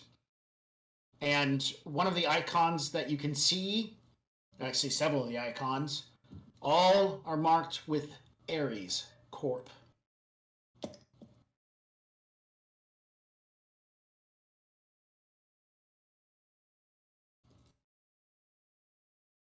They have active icons, or their guns are online, and they themselves are wirelessly run in. Now, of course, the safeties are on, so you can see that from this distance, but that doesn't mean anything because somebody with a smart gun link can just think about it, and the safety comes off. Anything from the mage at this point?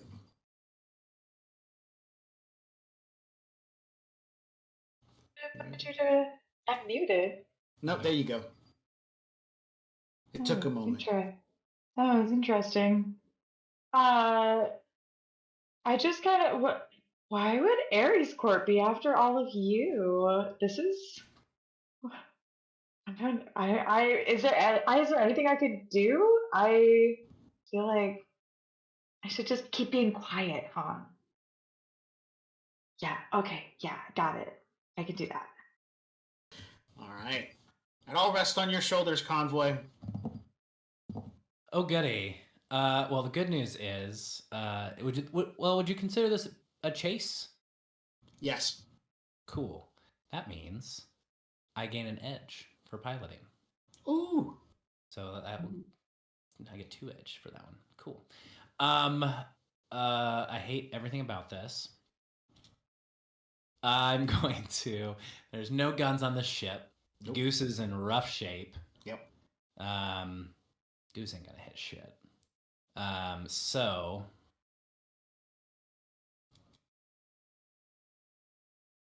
I am going to use a minor action to change. Since I'm hot simmed in, I'm going to take off maneuvering. I'm going to turn on my, I think, electronic warfare. Mm-hmm. Let me see. Sorry, I got to pull this up, make sure I'm doing the right thing.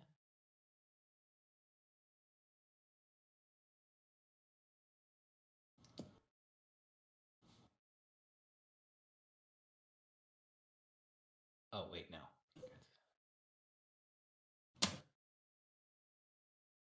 Okay. Actually, emergency override. Oh. Turn on emergency override, and I'm going to focus in on that helicopter.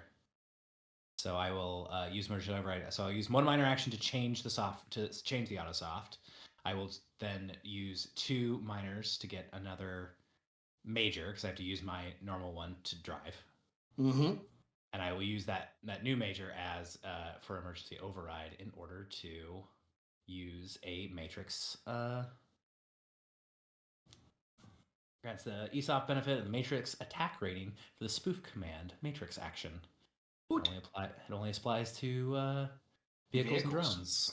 Yeah. And you don't have to have the user admin levels required necessary because it's not decking, it's rigging. All right, so you will be rolling for the spoof command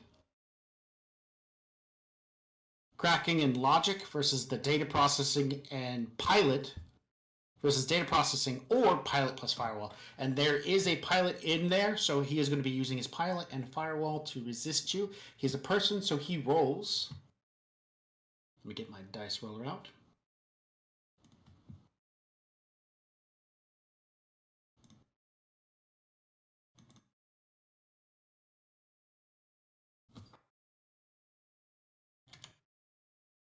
All right. 5 successes. Oof, no. All right. So you wind it up, pitch, your program spirals over, hits their security protocols, and fizzles. Yep. All right. I tried. And then I'm hopefully going to put us into a position, now that I know they're coming for us, I'm going to, knowing where Steel Tiger and Nova are, I'm going to position them so that they can get a clear shot, basically. The way this barge is designed, they can easily climb up, over, and under things to easily get into point of view to see 360 around, as well as look over the edge. So they have a lot of cover because of all these cargo crates. You don't actually have to turn the vehicle to give them any benefit. You can turn the vehicle to block incoming attacks and stuff like that. And that's what I will do. All right, so you're not focusing on moving, you're focusing on maneuvering. No. I'm going to try to get us moving. I want to get away from here so these other 2 helicopters aren't near us. That's a fair point. All right, so as far as movement goes, do you want to do like just a normal move, or do you want to push the system in some way, shape, or form to make it move faster? Let's just move it normal for right now, because I don't know what this helicopter's going to do. All right. So the engines maneuver, the maneuvering engines do its thing, and then it starts traveling about a good 30 miles an hour away from the hospital. The helicopter comes in at this point in time, and the moment you hit its wall, its firewall, with that little spoof attempt, emergency icons, Arkle, that you can see, as well as that you can see Convoy, immediately pop up going, somebody just launched something at us, because that's what you're seeing. And the helicopter comes to a point where it now is going to swoop around behind its... no spotlights come on or anything that you can see visual, but there are 2 spotlights that are moving at this point in time. Nova and Steel Tiger and anybody else who can see in infrared, those spotlights are shooting out a lot of infrared light at this point in time, because that's how they're looking for anything. All right, who has any kind of supernatural critter lore? Nobody? All right. Nova's giving me the 1 minute finger. Or that she's trying to whisper, so I don't know what she's doing. I just have Jeopardy trivia. This wasn't in the study guide, Max. This wasn't in the study guide. Fair enough. You guys don't understand what this electronic countermeasure is being done for, but it is basically beams of infrared energy is being scanned all over the place, and so you guys are able to see it, but it doesn't appear in normal light for everybody else. So they're basically looking at all of you guys as the helicopter's circling. The helicopter moves from one side around the backside between you guys and the hospital, and then to the other side. And it is now close enough that you can see there are gunmen. The doors are open on both sides, and there are gunmen with the cords attached to the inside. They have guns. They haven't got the guns prepped. They're strapped to their chest, and they're looking as if they're about to circle around, drop off, or anything. And are they oriented down, not at us? Yes, the guns are oriented down across their chest, not actually being held. No, I mean, are they scanning down? Are they looking like they're about to jump out of the helicopter, or are they looking at us? The people have helmets on, so you can't tell what they're looking at, but they are definitely looking toward the vehicle that you're on. While these infrared spotlights do, both of them cross over to Nova for a moment, then cross over to the cockpit and scan that for a moment, then they move over to where the nurses in Arkle are currently standing at, and then they kind of start scanning around the rest of the barge. At this point, our Steel Tiger is going to try to talk to the ladies. Nova, have you ever engaged helicopters before? Maybe once. Okay, so you know where to aim? I was gonna actually ask you if you've ever been skeet shooting before. Oh, skeet shooting? No, I typically don't shoot for sport. Oh, but do you get the concept?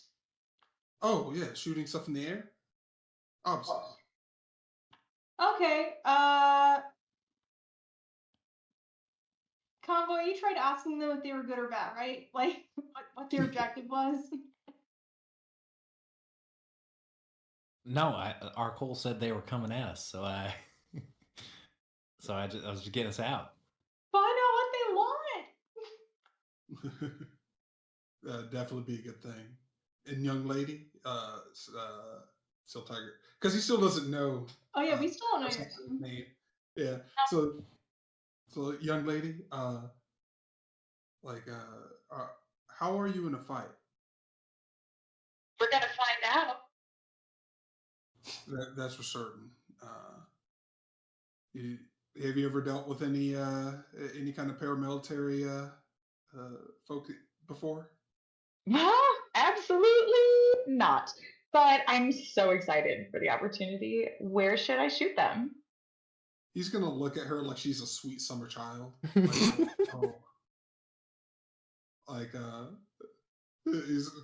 deep inside he's like, no one should be excited for this, but just stay behind us and keep your head out the way. No. I want to get in there. You gotta, how do I shoot it and make it go boom? He's gonna take a look at you and do you have any guns on you? These. Oh my goodness. He's going to take out he's going to take out a pistol and he's going to hand it towards her. It's like the Browning doesn't have a lot of oomph this far away, but if you aim about 4 inches below the rotor capacity, you should be able to penetrate. And so he's pretty much telling her to shoot a foot or so below the rotor, so you take it out the sky. Anything on the top. Okay, I got you. Okay, yeah. Steel Tiger, one step closer to adopting someone every session. But wait, do I have to use this gun? I've got zap. I can zap them. Using his limited knowledge of magic, he's worked with other mages before in the past. Is typically like stun bolts, if that's even a thing, or like whatever voodoo thing you do doesn't quite. All right, we're gonna pause there because that's a lot of talking. A lot of stuff is going on. The vehicle's flying. You guys are having a conversation. Arcole, you were fighting off signals and stuff like that. So Arcole will see it happen. Nova, who's kind of like watching this going on, will see it happen as well.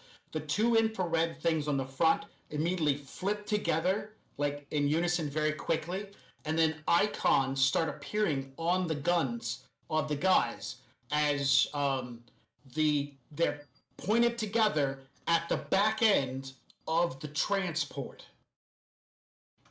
And the helicopter shifts its point to not be pointing toward like the front where you guys are at, but back in the cargo containers. And you can see that from your point of view, one of the guys in the air makes a hand gesture, points his fingers, and holds up what looks like the number 3, and they start readying their guns, not towards you, but towards something near the back of the cargo containers. Hey, Convoy, can you talk to Randy? What was on this ship? All right, Nova, there's a person at the back of this platform amongst the cargo containers. You're looking down an alleyway. A guy walks out. He's wearing a nurse's outfit, and he's kind of like looking around, and then he looks down the alleyway, and he sees you. A nurse from the hospital's on the thing with you guys. No, I shoot him. All right. Roll it. Ares is on our side. Shoot something that's not us on this thing. Love it. There's a dude in nurse's outfit. I shoot him. Another nurse from the hospital. I mean, a 6 and a 7. This individual is not necessarily defending because he's currently being blinded. So he cannot defend himself. So these hits are full on. The damage is 9 and 10 respectively. And he can automatically soak one of those points because he's a bit tougher than the other guys. But he's not going to be able to soak all of it. And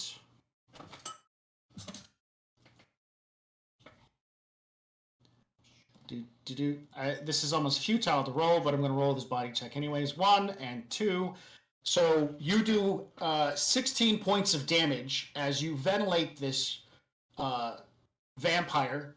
As he turns, sees you, he makes a gesture. You realize what the hell's going on. 2 quick clips. Part of his head's gone. Part of his chest is blown out. He flies backwards onto the ground. And another dude steps out from the nearby shadows, picks up the dude, and begins looking at it and like sniffing of him. You realize that those 2 infrared beams are not meant to find you guys at all. All right. Initiatives. All right, so how you work initiative is on your character sheet. There should be an initiative button of some type.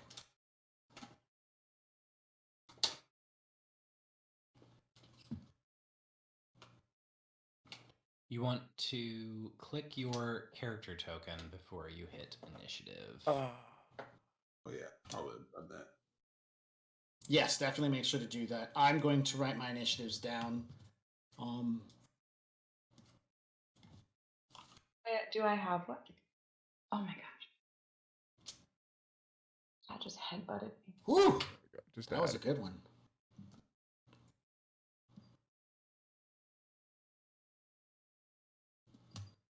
Am I just this random one up here with the red circle? You do not have an icon yet because we don't have I character don't. art yet. Oh man. We're Oh gonna no. default back to the old wizard, the old spellcaster. So let me drop it down to the token level and let me give you, oh man, why can I not control, oh, I'm on the wrong level. There we go, right click, double click, something, and we're going to change this to represent you.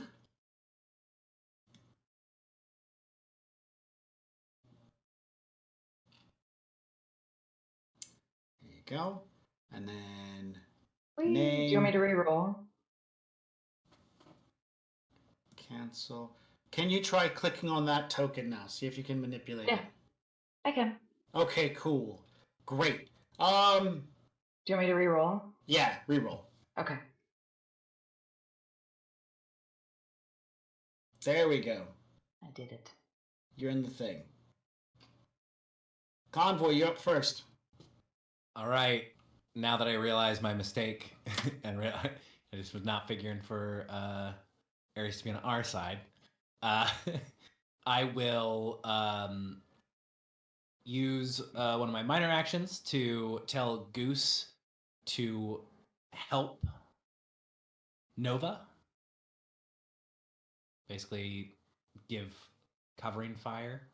Okay. It's not going to be good at hitting anything in its shape, but instead we'll use... Right? That's a thing, isn't it? Yes. Yeah. It's a suppressive fire. It's gonna suppressive fire to help Nova on her next attack. Okay. It's a minor action. That's minor action. I am going to... There's not much I can do. Drive faster. I'm gonna drive faster. That's what I'm gonna do. If you spend a major action, you can drive faster. If you spend 2 major actions, you can drive faster. Oh, can I? Then that's what I'll do. I'll do. Or you can hit the go button and try to go even faster. I mean, but at this point in time, if Ares is your ally, then you're going faster. You're going to leave him behind, right? I mean, I doubt it, considering we're in this giant rig and they're in a very maneuverable helicopter. All right, so moving faster, this isn't necessarily chasing. You're basically gauging how quickly you're going to go. Your target number of hits is 2. Every hit you get above that will basically accelerate you to the next group of speed. The vehicle can only top out at 3 per action. Cool. And I do want to be honest, there's still a -3 on this bad boy, right? Yep. So I did not account for that. It would not have mattered on my first roll, but on my second roll, that was one of the successes. So I will spend the 2 that I had in the chase pool to make it the third success. So it's not, and we're back to normal. Cool. I just wanted to be honest. All balanced out. I vote that he gets an edge for his honesty. Maybe later. Success. So the vehicle speeds up and begins gaining some ground, 2 extra beyond what you needed to. The boosters light up, and because they're now lit, the back of the vehicle illuminates and shows that there is at least 6 targets on the back of this vehicle who have decided to jump ship with you guys. Yeah, you were still being followed. They were on the rooftop. They saw you. They were like, food this way. So anyways, Nova, you see one. And Goose comes running up alongside you and starts spray firing down the alleyway. Oh my gosh. Thanks, Goose. And I shoot again. All right. What is your attack value? With the guns. You are near. Or sorry, close. You're close. Yeah, it's a 10. Okay, their defense value is 8, so there's no bonus to edge. It's 4 and a 5, that's 9.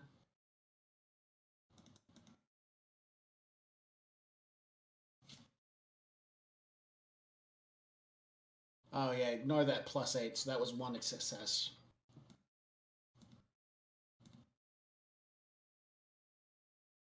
And 3, so that brings it from... So he's he's not trying to dive for cover. He sees you and he sees that you're a live target, so he's running right into the sprayed fire. That's supposed to reduce his defense. Doesn't matter. 5, 3 is 8. 7 and 3 is 10. That's 15. If I reduce, that would have got rid of that one success, but that would have got rid of one there, so that's 14. He makes his 2 bod rolls. None, so that's a full-on 5 points of damage, and then 2 out of the 6 would be another 4 points of damage, 9. So this one as well, you put him down quickly. Is that all your actions? I also get a movement, also, but I'm not gonna move. All right, you're just going to stay here, defend the position. Yes. Steel Tiger.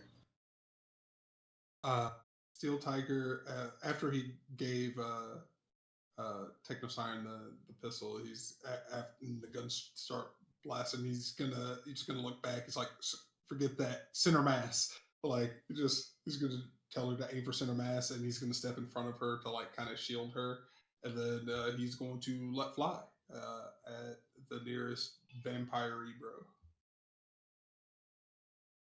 All right.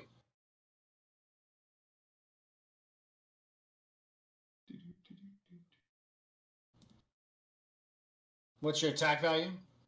My attack value is how far away am I again? You said close. Close. Close is 3 with this gun. So yeah, I have the rifle because I was about to shoot the helicopters. Right. Okay. So they get an edge because their defense value is an 8. And since you have a 3. Yeah. All right. 5 successes. Close range, you whip the rifle up, and boom, it goes off. And the vampire throws himself against a nearby container because, he sees what's going on, taking advantage of that unnatural speed that he has. I have another attack. All right, well, he peels himself off the container and continues to run towards you. All right, he's gonna take a couple circular steps to the opposite way to keep him in this line of fire, and he's gonna let loose another burst at him.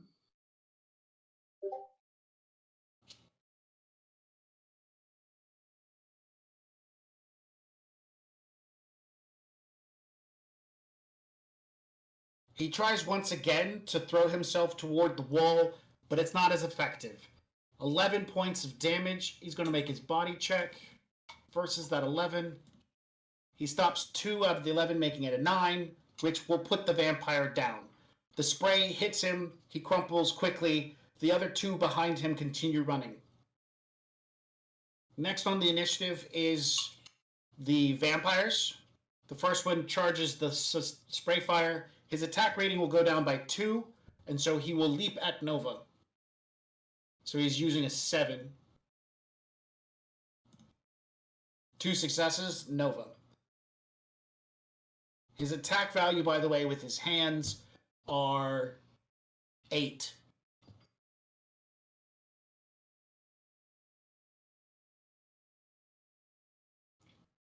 Five successes. You'll definitely sidestep him. All right. There's no spray fire going on where you 2 are at, and 2 of them, because there were 3, 2 of them have made it through. 1 going after both of you. So the first one is for Steel Tiger, 5 successes, and the second one is for Technosiren, 3 successes. Their attack value again is an 8, and this is melee. You guys are going to use your defense. If you guys have a defense of 12 or higher, you get an edge. If you have a defense of 4 or less, they gain an edge. They don't have a lot of edge, so unless they gain more than 1, that's pretty useless to them. I have a DR of 26. So yes, you gain an edge defending against these guys. Beans and then defense. 5 and 5. So yeah, you stop him as he leaps at you. You slightly step to one. You slightly just bring the rifle up and put yourself between him and it. The creature is strong in comparison to the average person, but nowhere near as strong as you are.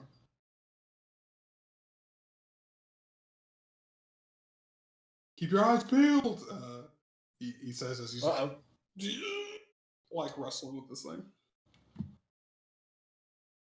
Techno Can you hear Siren. me? Now we Okay. can. That was weird. I saw that happen again. I don't know what's going on. So my defense rating is 10. Cool. Their attack rating is 8, so that means no Okay. benefit in either direction. Okay, so then I just roll. The defense button. Yeah. 2. It got 3, so that means it's 1 success. Okay. All right. So its damage is 2 physical because they have claws and teeth. So it's going to be 3 points of damage to you. You're going to roll your body, which is 3, to knock off at least 1, 2, or all 3 of those. Okay. Oh no.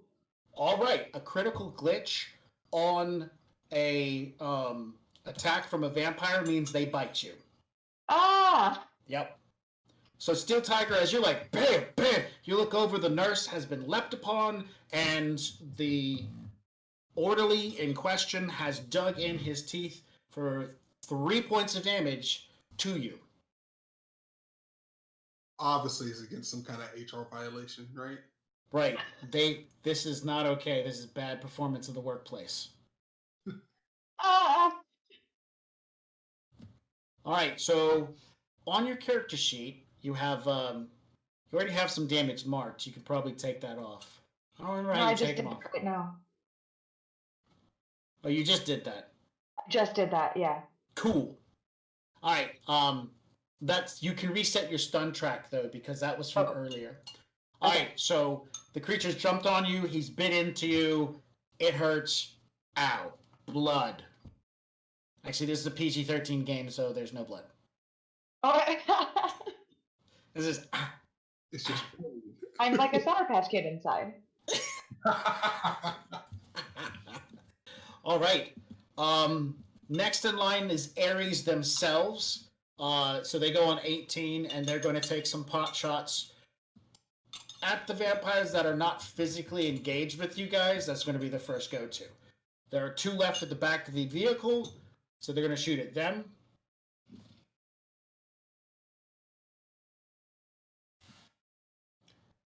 Guy on the left side of the helicopter, 5 successes. Guy on the right side of the helicopter, 5 successes. The vampires in the back are very aware, so they're going to... The attack difference is enough that Ares gains the advantage. The vampires make their dodge rolls. Oh, that's the wrong number.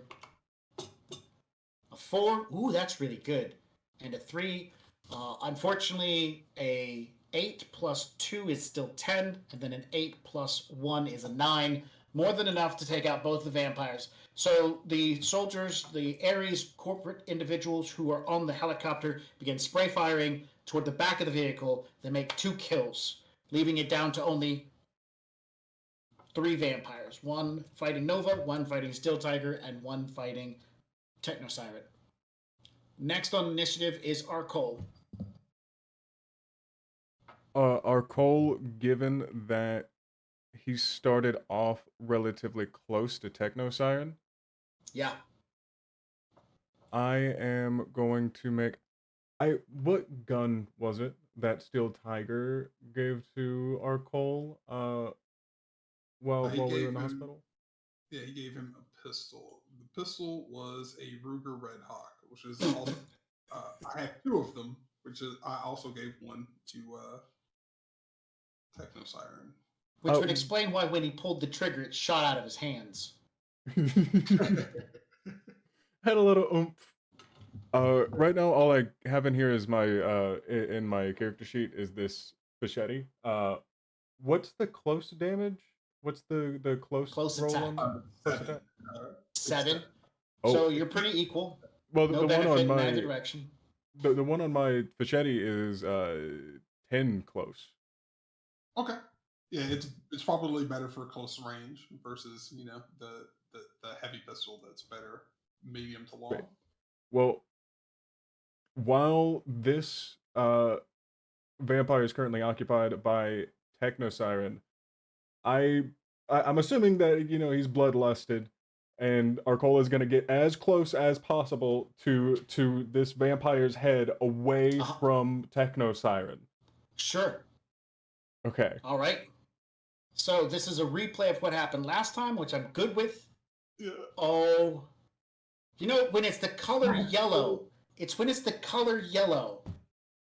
that's a glitch.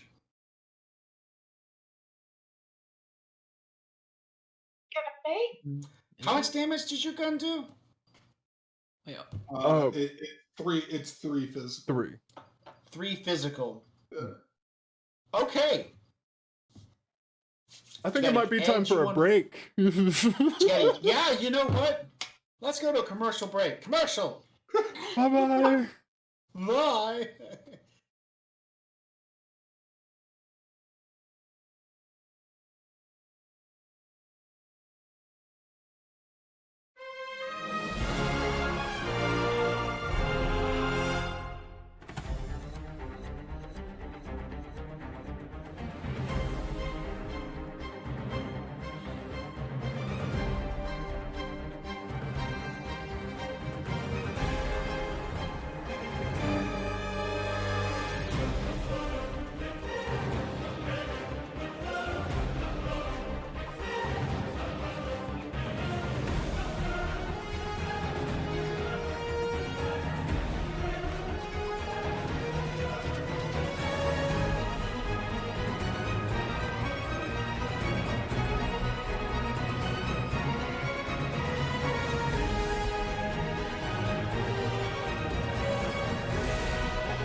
Can I just ask, what does a summoning tea kettle look like?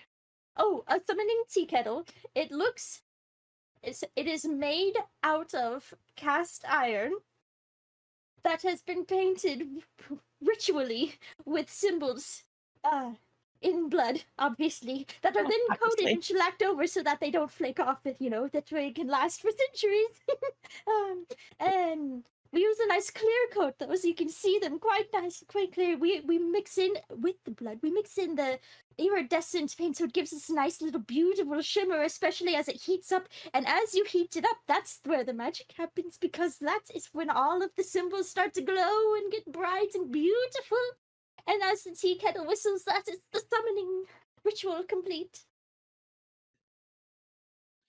If you have an interest in using the summoning tea kettle, or taking part in any of the other worlds in our games, you don't have to have experience. Just join our Discord, and the GMs will work with you and help you find a game you enjoy. The link is in the chat. Ready to level up your cosplay game? Check out the Geek Forge on Etsy. With a variety of props to give your photos that extra spark, you'll find just what you need. Hold magical fire in the palm of your hand. or take a potion to restore your mana. With a large variety of colors, you can choose your own magical flavor for your cosplay. Bring drama to your photo shoots with these vibrant props and more, all available at the Geek Forge. Are you ready to level up your cosplay?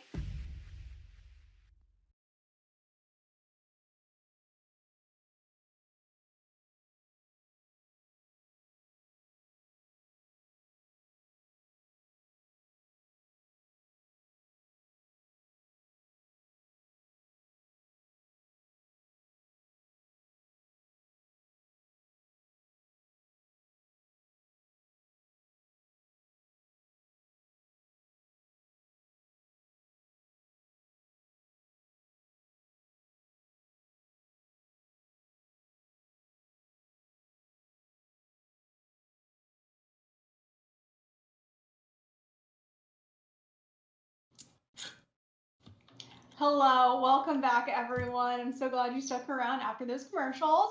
So, as a reminder, we are giving away a Shadowrun 6e core rulebook PDF copy. Just type hashtag RunPC in the chat to gain an entry into this. You can get additional entry for every 100 bits you donate, and if you subscribe right now, you get 7 entries, and the winner will be announced at the end of the episode, and you'll be reached out to via Twitch Whispers. And yeah, do I need to go over what all the different bits are if you donate? Okay, cool. I'm not going to, but I'll do it next round so that, you know, just to make sure. All right. There you go. The flechette goes off right next to Techno Siren and her assailant. It's loud. Like, while the two of you were wrestling and he has dug into you and you're trying to push, for whatever reason, you're not sure, this tech head walks up and points his pistol at the creature that's on top of you, but kind of like off to one side and still down toward the deck of the vessel. And so when the gun goes off, bam, next to your head, it's loud, but when the bullet ricochets next to your head, it's even louder. Like, even the creature himself is kind of like reeled back away from you for just the briefest of moment. It's like, whoa! Because he just walks up and starts going, bang, bang, bang, bang, bang, and shooting the ground next to you guys. What? Arkol, just trying to play it cool, goes, and that was a warning shot if you kept on going. Still stirred. We're past warning shots as he's wrestling with his vampire. Techno Siren, it's your turn. Oh, wow. I can't hear anything, but I do remember that my shocking magic was very effective against vampires before, and so I am going to try to kill this vampire on top of me with a stun bolt. All right. Because of your current damage, you'll lose a dice. So make sure to have your modifier turned on, and you'll apply a -1. Did I do that by I just toggle that at the top of the sheet, right? Okay. Yes. Yeah, okay, great. Okay. I also... Oh, I gotta do -1. Okay. Great.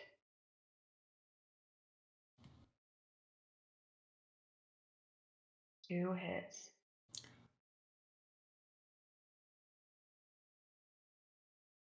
Okay. He's also deaf. So he's still going to defend himself, but he hasn't taken any damage. He's got 5 successes. So as you are free for a moment, you blast out your stun blast. He jumps back at this point in time because Arkol's yelling something. You're not sure what, but he's got that gun and he's wailing around. So at this point, the vampire is going to be like, hey, can you guys just wait? I'd rather fight the guy who actually knows how to fight over here. This one, I'll wait my turn. It'll be okay. That's a little too much for me going on here. No, he jumps back out of the way as the blast comes off. Seeing Arkol as the smaller, weaker opponent, he now has eyes set on your juicy neck. That's All my right. neck. Stay away. Do I have to roll -1 on my drain as well? Yes, right? You do. Okay. You're fine. No stun. Okay. Yeah. All right. All right. Top of the initiative, Convoy. All right. Goose is at, I'm guessing, is at close range now that they've moved up to this one that is assaulting the nurse in Arcole? Yes. Okay. I'm going to use a minor action to switch that Yamaha Raiden to its shotgun. Mm-hmm. And I'm going to use another minor action to tell Goose to fire at that one. All right. Well, you're at close right now. Is near better, or for as far as attack rating goes? Oh, wait. Okay. It goes close near? Doesn't right? it? Yeah, it goes close to near. And we're close, right? Yeah, you're close. Yeah. So that's why I switched to shotgun, because shotgun is better at close than the rifle. All right. Which is a 7 attack rating. No difference. No edge bonus. It's fine. I'm gonna make a check to see if it's paying attention enough. I'm at a -2 at this because Goose has damage. He is aware Goose is running over toward him, so I will allow him to be defensive against Goose. He hasn't taken any damage, so he has no penalties. He just can't really hear, but he can definitely see motion. Oh, okay. That should be okay. There should be 2 more to that because it's plus sensor. That's my mistake. I thought it was going to include that. It's still two extra successes, so if you want to roll those extra 2. Sure, why not? Those real quick. Oh, there you go. 1 extra success. Do you want to spend any edge or anything like that to bump that 4 to a 5 and put us at 5 successes? Yeah, why not? All right. So you got 5 successes extra onto the damage. What's the damage of the shotgun? The damage of the shotgun is 4p. So we're looking at 9 damage. This will, if the vampire makes no saves with his body, it is obliterated. It made 2, so it's taken 7 out of it. It's 9. The leggy little drone rushes over, flips guns, and puts a slug. Is it a slug or buckshot? It's buckshot. Puts a buckshot into the vampire, causes him to go flying backwards into one of the nearby cargo boxes. Convoy, any other actions? You spent 3 minors. I've spent 3 minors. I'm just gonna drive more. I'm just gonna drive more. All right. 2 is your target number. Every extra is going to increase the speed even farther. We need at least 6 in total to get to top speed. All right, I still got a -3. Actually, what is the other thing I need to do to get rid of this modifier? Repair a relay and an antenna. Is that a physical repair? Yep. Okay. It's not worth it. It's not worth it. Okay. Then that's just gonna be a straight roll. I get -3, but I get a +3 for my RCC, so it's just gonna negate. 5. Excellent. We are almost up to top speed. All right. Nova. Okay, so the vampire that was attacking me, Convoy's taken care of with Goose? No, Goose ran off to shotgun the one that is going after Arcole and Siren. So you are left alone with a vampire. Okay, cool. I'm gonna shoot it. Go for it.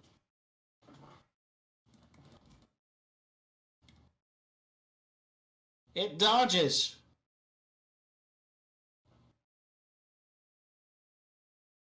It doesn't dodge. And with that, I tell Arcole, hey, did you know that the flechette is French for meaning little arrow or dart?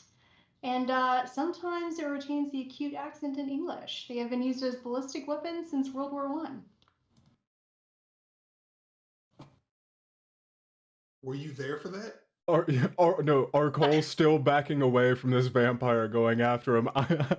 You took the words right out of my mouth. He said he immediately, still panicked, goes, "It's crazy. You know so much about it. It's like you saw it or something." You know, I could use them on you. Damage is 7. The vampire blocks none of them. He's still up. He's got 2 left. Steel Tiger, you're currently in melee combat with one, and the drone came over and shotgunned the other one that is going after our Cole.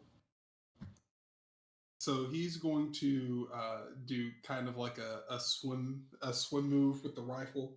So he's going to kind of like bring it up over the arms of the vampire that's wrestling with him to kind of like rip it out of his hands, and he's going to try to finish off the vampire that's wrestling with Arcole and Techno Siren.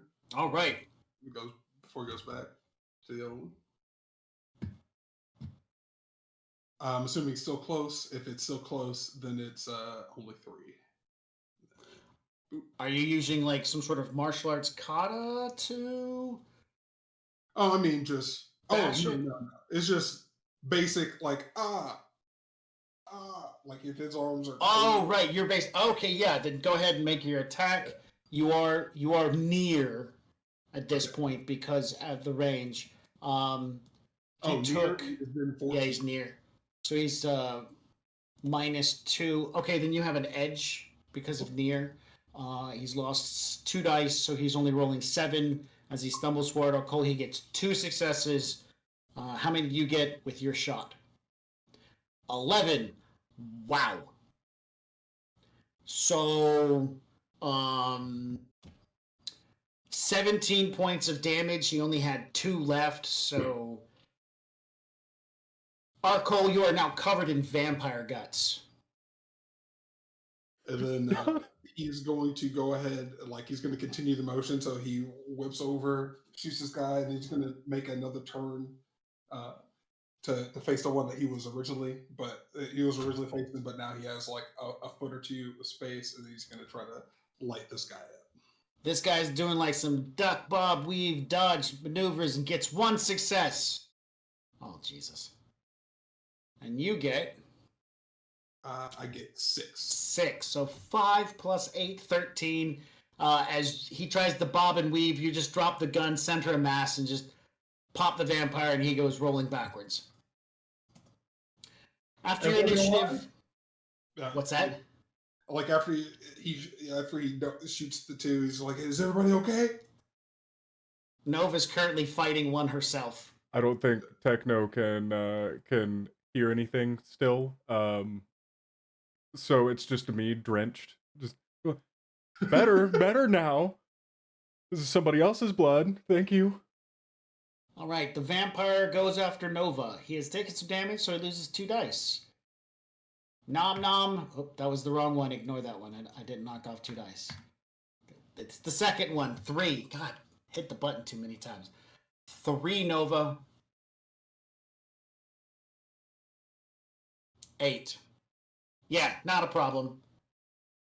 Pushing back, dodging to one side. He's not a very coordinated, but he has the supernatural gifts that come with his affliction. Although that's cool and everything, it doesn't make it give him any edge over you.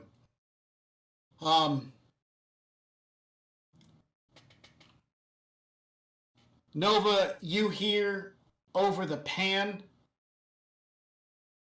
woman with cyberware, step back. You have at least a minor action.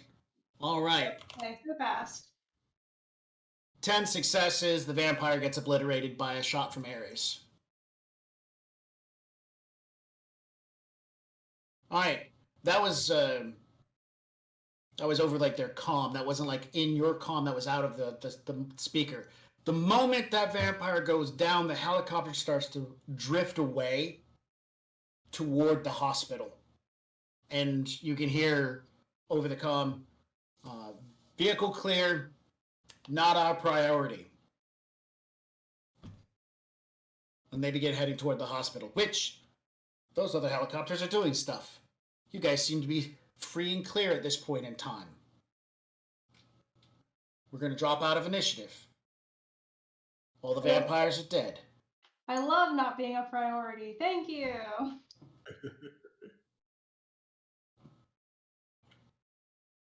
Both the nurse and our Cole are covered in blood. But this is PG-13, so it's like gooey looking stuff. It's all like Nickelodeon slime. But our Cole covered in blood, but of course, like witness to what just happened, doesn't know nearly as much about this virus as Nova does, but knows that getting bitten cannot be a good thing. And he draws everyone's attention, trying to gather them up, be like, hey. Cool. Make a logic plus biotech roll.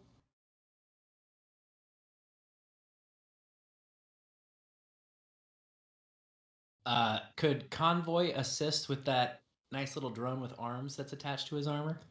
Yeah, you that drone can actually be sent over to assist her, period. In that manner. It'd be a minor action. I'll do just that. Okay. If I have a logic of 5, but I don't have any biotech. Then roll 4 dice, you're just defaulting. Okay.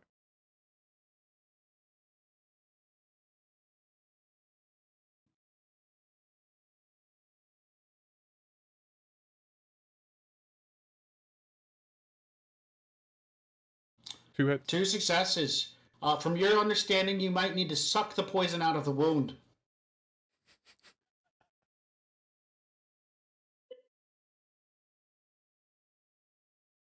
You know that sucking the poison out of the wound is not going to work. He catches me on my way over, going like, the little drone. She might be a valuable asset. Just like clips the back of his shirt. Yeah, the little drone like just like clips back and pulls him back. No, don't do that. Man. No. Gross told me about this. He showed me a lot of videos of people like pulling the venom out of snake bites just by sucking it out. Nah. You're just gonna get yourself. You're just gonna risk yourself. Don't do that. It's not a real thing. It's not a real thing. It's not a real thing for snake bites either. Just don't. Gross wouldn't lie to me. So during this, Steel Flanger kneel down. Are you still standing? Or are you on the floor or anything like that? Me? Yeah. I feel like I don't feel so good. I'm still standing, but I'm kind of woozy, and I got some splashes of vampire on me, and that's kind of yucky. So you're the nurse. Tell us what to do. What do you need? Oh, that.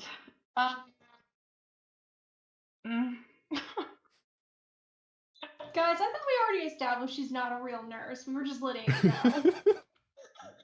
Oh, wait, you're not a real nurse? He's gonna look differently at you. I'm gonna talk to my PMAX in my head. Can I do that? What do I have to do? You just do it. You just have a conversation with her. I'm asking her, what do I have to do? Okay. Does she have biotech? Yeah. So she has biotech of 4, and she's a rating of 4. So that means she basically has about 8 dice. She can buy 3 successes, and she'll tell you that you need to bandage the wound and keep it as clean as possible. But she notices that the driver, and she'll point out that the driver has a medical drone, and the medical drone has been sent in your direction. As the medical drone is pulling back the small tech person and pushing into one side, the medical drone is basically a drone that attaches to you and then hooks into you by using some small surgical implants, and then it can administer drugs and do minor surgery even in the field. This is like a piece of like military equipment. And she'll point out that that thing has almost as even more skill than she does. And so if the drone attaches to you, she'll get, 5 extra dice or 6 extra dice? Oh, I can't remember because I also have a high level med kit as well. Where is that? Now I gotta find it.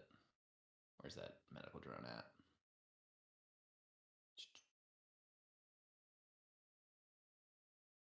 I'm looking too.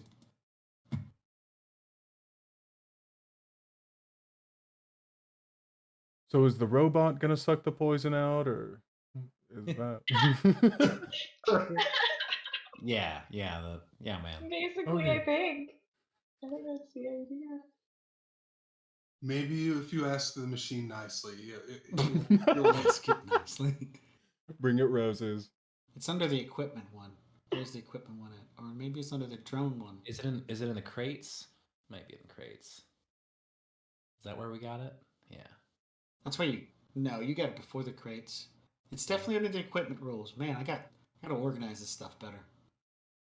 Like, why does it keep shifting?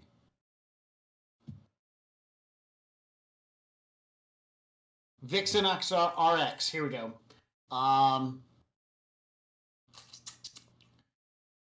Gives 2 extra dice to dice pool modifier for healing tests.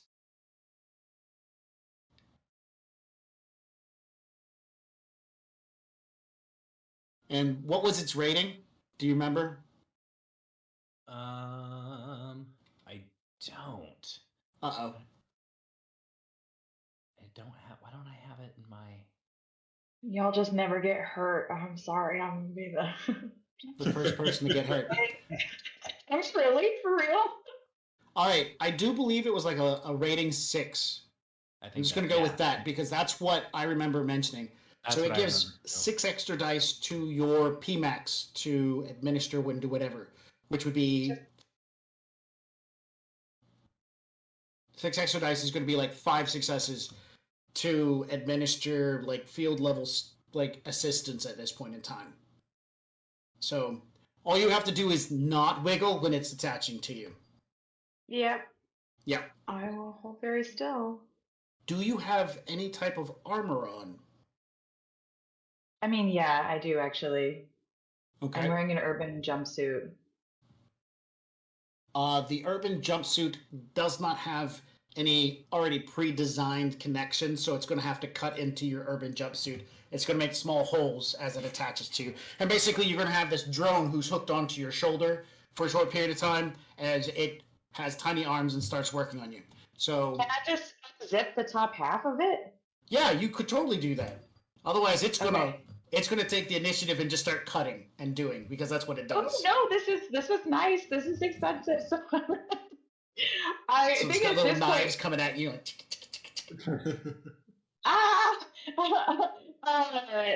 the merchandise. I think at this point is probably when I actually will have to let the nurse disguise drop. I think. Okay. So yeah, as this thing is coming at me, I go to like reach at the neck of my nurse's costume and I unzip it, but it unzips wrong, like for the way that the thing actually, like it just seems weird. But I pull it off and I'm wearing like a spaghetti strap sort of thing underneath. But I become about 7 inches taller. I'm now 6 feet tall. Pretty slender elf woman with waist length platinum blonde hair. I'm wearing neon like club makeup with these purple eyelashes on. And I have a tattoo of a star map that goes down my left arm. It's just in black ink. I have super like uncomfortably blue eyes. And I'm wearing one notable piece of jewelry is a long clock. It's like an analog clock that's hanging from an earring. And I also have a cage, like a chrome cage of trodes that like encompasses my whole head. And I'm like taking this off and I'm like bleeding. And I just like, okay, just put it on me. All right, the thing latches on, makes some adjustments. You don't feel the punctures or anything when it grabs in and begins providing, and you don't no longer suffer from the -1 as the pain is gone, and you can feel it like doing stuff on your neck. You know, the pain is gone, and I can like feel it doing stuff. That's pretty cool. So did you Wow. just turn from a nurse into a hot Flavor Flav? Is that what I'm thinking? Oh, because the clock.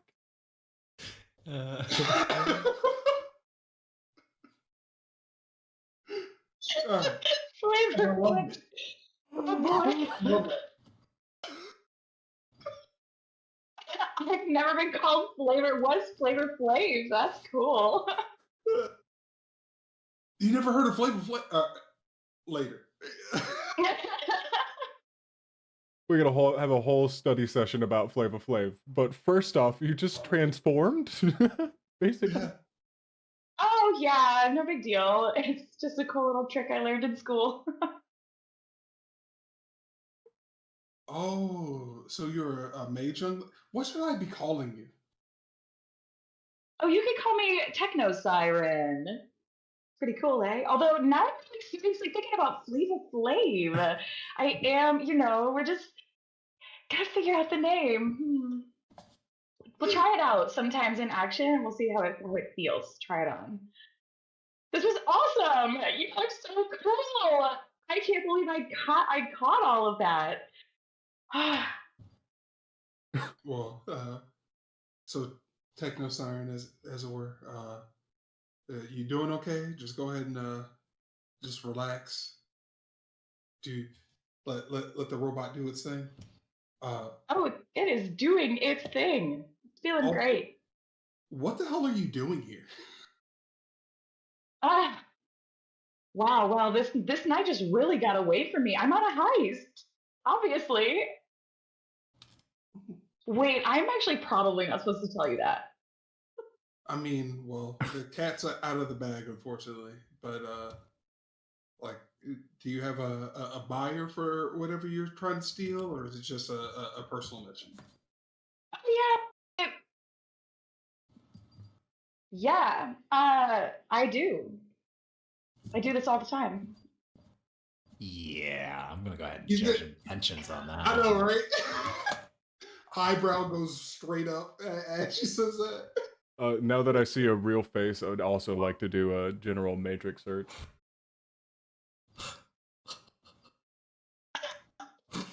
Real terribly. All the time. Yeah, seems legit. I got a 3. I got 5 hits. Convoy's over here just like, she might be a nurse. So unless you make an attempt to make them believe you through a persuasion, that's not what it's called. It's called impression. What's that skill called? Con? Con. Unless you attempt to con, Steel Tiger's definitely going to see through it, but Convoy won't. I'm busy. I got a lot of things happening. I'm literally like side-eyeing through like the one drone, but I'm really focused on driving still. So got it. I do want them to think that I am cool and with it, and so I'm gonna try. So I just gotta roll a con, right? Yep, and hope to get equal and greater than people. Okay. There we go. Okay. You guys can still have your doubts, but for the most part, she seems pretty confident. She's an elf. She's a spellcaster. Nah, I'm gonna spend some edge so that she re-rolls her hits. Re-roll all 4 dice. I can re-roll the whole thing. This is the second time that Nova has done this, I'm pretty sure. No, the turtles to your Yeah. future allies. Yep. Oh. Okay. Well, there we go. There we go. You guys can role play that part out. So she's like, I'm just gonna go, yeah, sure, okay. yeah, I do this all the time. And then so he's gonna kind of like stroke his little Fu Manchu. He's gonna be like, oh yeah, okay, yeah. Doesn't buy it at all. So you want to let us in on your job? Maybe maybe we can all win from this. See, now it sounds like you're trying to take over my stuff. Like, Young lady, if I wanted to take over your stuff, I'd simply take it from you and throw you off the back of this road.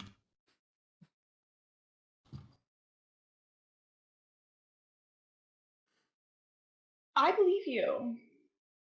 Yeah, no, I have no interest in stealing from you or doing you any harm. But I'm just letting you know, like, in this position, if we wanted to take something from you, we would simply take it from you, right? Where's the It was box, by the not. way, Oh, that we were at the hotel? Where's the box that we were at the hospital for in general? There You are have two it. boxes. Yeah. You were We carrying have- one, and Arcole was carrying the other. Since then, I do believe was you got knocked down, and I wasn't tracking it or worried about it, so it's somewhere on the ground next to you.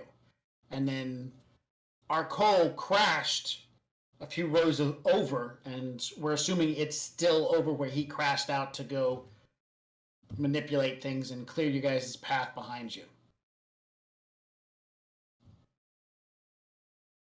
And you guys have not opened these boxes, these secure cases that have these dead people stuff in it. Okay. who sent us on this job again?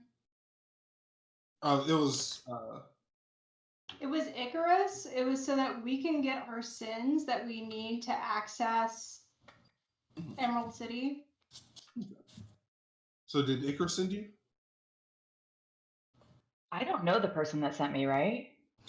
No, yeah, you met a shadow individual, Johnson, via the Matrix and your PMAX, who basically was looking for you to be able to get access to the Maglocks information so that you guys could bust into the safe at this old dead dude's house. Because it was loaded and there was stuff in it that the Johnson wants. Yeah.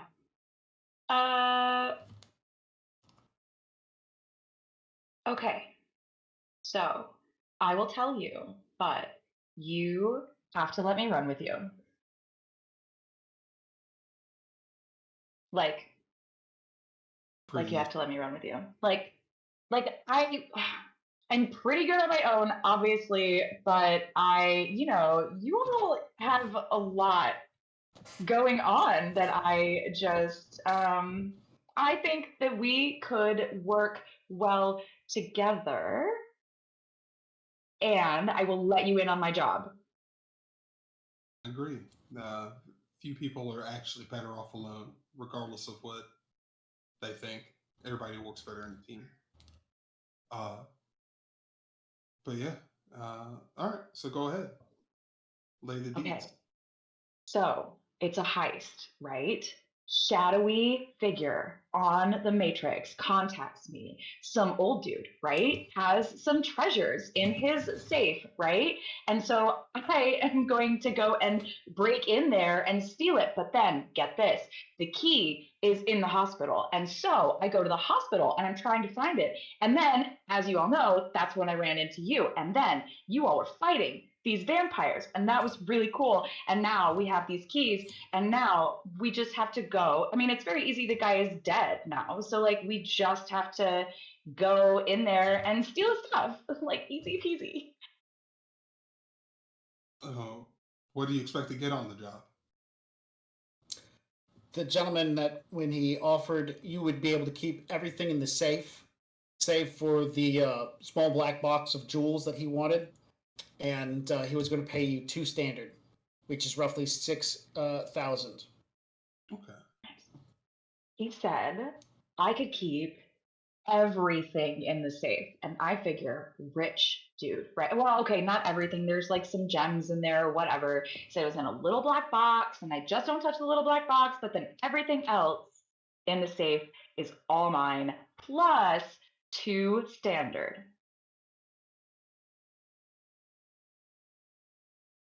All right. Sounds good. He's gonna look. He's going to send a private message on the pan, excluding Technosire, like a text message. Mm-hmm. So what do you guys think? Do we? You guys want to run with her real quick and then take the card from her afterwards? That way we all win.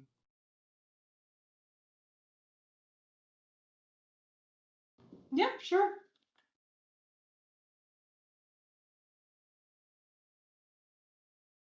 She doesn't seem too outlandish or anything right now. So yeah, she seems cool. She seems cool with me.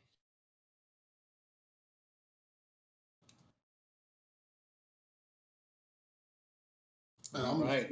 I'm assuming Convoy and Willie over there are kind of like, yeah, sure. He's playing. I with just his little- realized that I was muted. He's probably No, we playing with heard his you. drones or something. All right. So, do you guys want to then find a place to ditch this vessel before you go off and looking to burgle someone's house, or did you want to just fly the vessel to this person's house and just like park it in their front yard? Like, what are we doing here? I would prefer to ditch it somewhere after we ransack it. But Convoy's the driver. I'm not gonna be like, nah, bro. Put it somewhere if he wants to fly it there. Do you want to go through and read through on the manifest of stuff? Look at the crates and stuff? Here, Yes, well, sir. we actually have a perfect timing for our 10-minute break. Sweetness. When we come back, we'll talk about some stuff that's in cargo crates. They'll figure out what they're going to do with the transport, and then we'll end the show with some.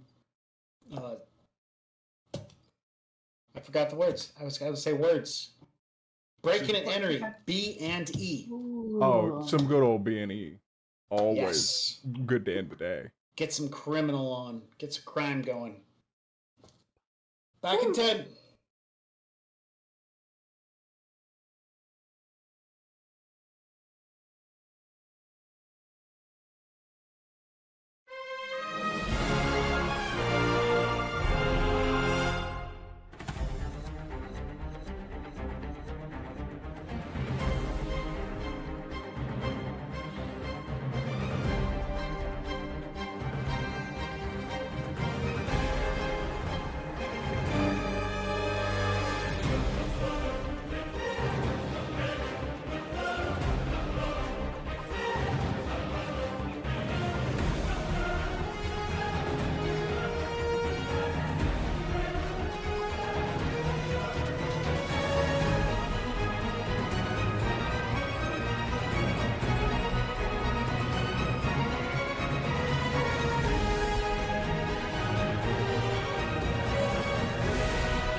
Can I just ask, what does a summoning tea kettle look like? Oh, a summoning tea kettle. It is made out of cast iron that has been painted ritually with symbols in blood, obviously, that are then coated Obviously. and shellacked over so that they don't flake off, that way it can last for centuries. And we use a nice clear coat though, so you can see them quite nice, quite clear. We mix in with the blood. We mix in the iridescent paint, so it gives us a nice little beautiful shimmer, especially as it heats up. And as you heat it up, that's where the magic happens, because that is when all of the symbols start to glow and get bright and beautiful. And as the tea kettle whistles, that is the summoning ritual complete. If you have an interest in using the summoning tea kettle, or taking part in any of the other worlds in our games, you don't have to have experience. Just join our Discord, and the GMs will work with you and help you find a game you enjoy. The link is in the chat. Ready to level up your cosplay game? Check out the Geek Forge on Etsy. With a variety of props to give your photos that extra spark, you'll find just what you need. Hold magical fire in the palm of your hand, or take a potion to restore your mana. With a large variety of colors, you can choose your own magical flavor for your cosplay. Bring drama to your photo shoots with these vibrant props and more, all available at the Geek Forge. Are you ready to level up your cosplay?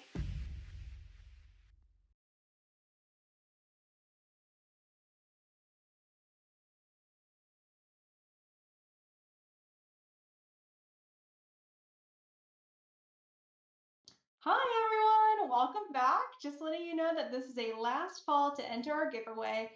Just type hashtag RunPC in the chat to get an entry to win a Shadowrun 6e core rule book PDF copy. Yes, I can make it through this. We're almost there. So yeah, please type in that hashtag and I'll be back at the very end with the winner. Yay, winners! We're all winners in the end, aren't we? We are. Unless you Talk rig it. for yourself. I just got coated in blood and missed a point blank shot. That's not the first time you've missed a point blank shot. No, It's very not. true. It's It's it, actually it the may second not be time. new, but it's just as sad. Some wonder why the rest of the runners still let you have a gun. In fact, they gave me more. They gave me one more, which doubled my armory. Right, exactly. You went from 1 to 2. All right, so you guys on this transport. What's going on? What are we doing? Let's drop this baby off and go do a B&E. I like that. Yes, absolutely. Steel Tiger's going to lean over to Convoy and just go like, yeah, can we drop this this ice off in the retention pond by my shop? Of course, it's on the way, so it won't be much of a problem. Once you guys have passed by the retention pond and dumped all that cargo ice that's located on this platform, he goes to an area where you guys can get off that is nearby the location and the address to the person in trying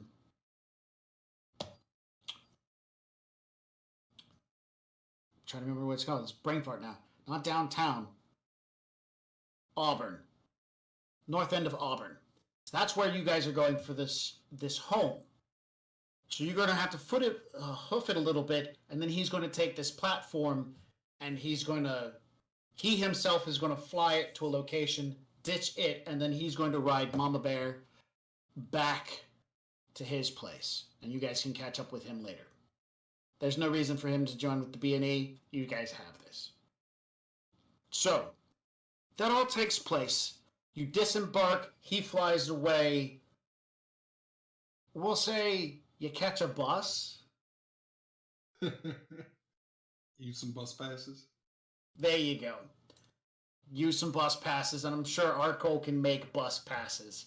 You ride with the common folk in their trash-filled buses and whatnot, and next to the guy who's drank all day and night, and now he's just vomiting all over himself. And it's a great ride until you get to that bus stop, and then you guys all unload and leave the stink of that bus behind and begin maneuvering and weeding through suburban territories of perfectly cut grass and low-slung walls that actually don't keep anybody out, but it's the security cameras and the drive-around golf cart security guys that are with the flashlights and nightsticks that are truly the biggest threat in this area. You find yourself, after this little directional course, because you have an address, you know where you're going. You find yourself outside of a 2-story widespread mansion. There are 4 cars parked in the driveway.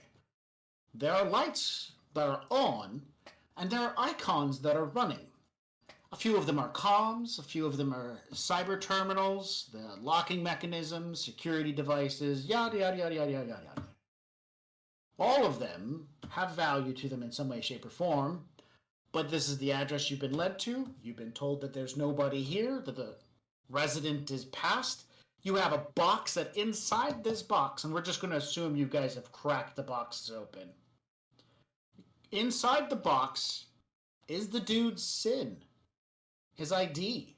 Just generally, it's a small computer that has a lot of information on him on it, including his passcodes, maglock access, and stuff like that. So here you are, the device, the key, the castle before you. Who wants to lead the charge? It's your job first, so you go ahead. Here.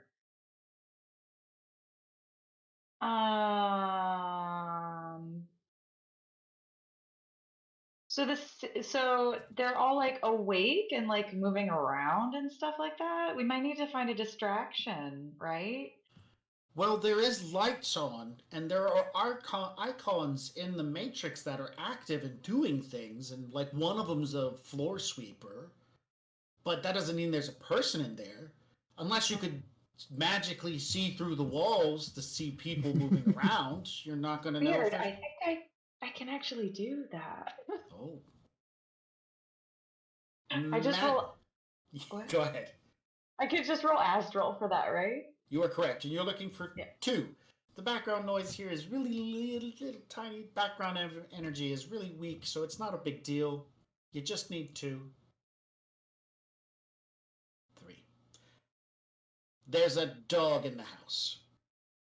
Aww. The dog's collar has an icon attached to it, and you see he's just wandering around. Oh, little doggy. Is that Oh, a no, little no, dog? no, not little. This is like the size of a golden retriever. Oh, that's not a big dog, though. It's not a tiny dog. It's a moderate-sized dog. He's got GMOs. Oh.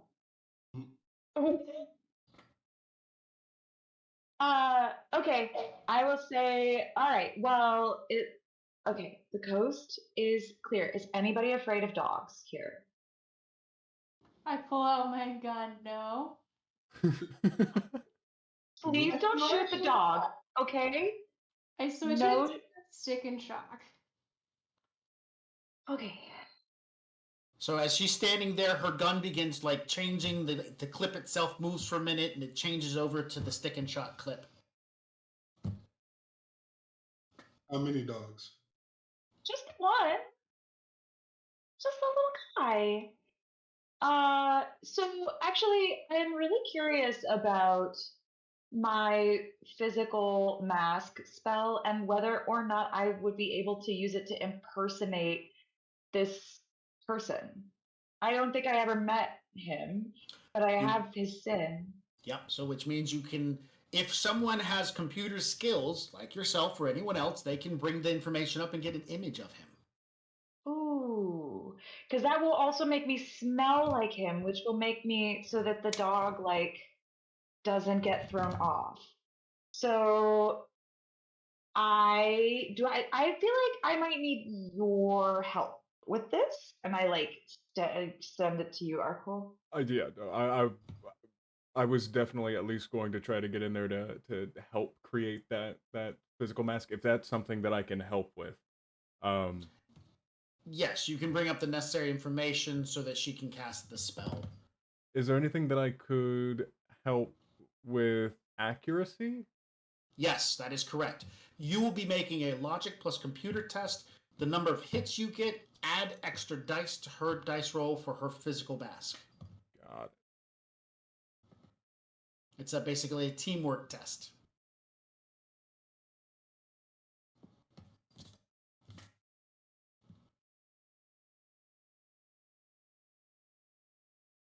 Oh, here. Okay. 8 hits, so you gain 8 extra dice. Unfortunately, the maximum you can gain is equal to the poopers. The most you can gain is equal to, was it the skill or the attribute? It's the skill. So what is your spellcasting at? Meaning sorcery? Sorcery, yes. What's your sorcery? 5. So the most of that you can gain is 5. So you get an extra Okay. 5 dice to your dice roll. So make sure modifier's turned on. And then add 5. Okay. Got it. Awesome. 5 hits. That is really good. All right, make sure to do your resistance versus drain. Which, by the way, you can bring your wounds from 3 to a 2. The drone that's attached to you has recuperated at least 1. Oh, okay. So bring it down to 2. Wait, should I have done -1 then on that too? No. No. Okay. No, that was sometime during the bus ride is pretty much when that happened. Got it. But I do have to take 1 point of stun, right? Because I only got 3 hits on my drain, and it's a 4. That is correct. Okay. Not a big deal. That's all right. All right. Okay. Yeah. You look like an old white dude. Bald head. Welcome to the A little bit club. of fuzz around the side. You're roughly about 5'3" now, a bit chubby around the midsection. Again, welcome to the club.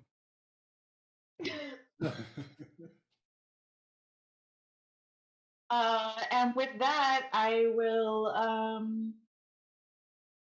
just everybody act natural, and then I will go to open the door.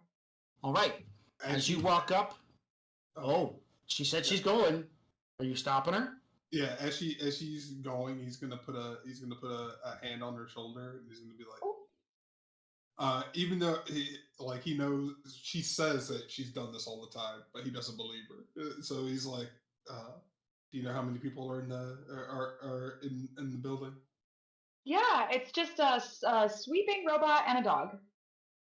Just a robot and a dog. Do you know if this place has any kind of security systems that we need to get disabled? You have the maglock passkey. You have the thing that allows you to get in the castle. The appearance that you have and the key that you have pretty much should allow you to just walk right in.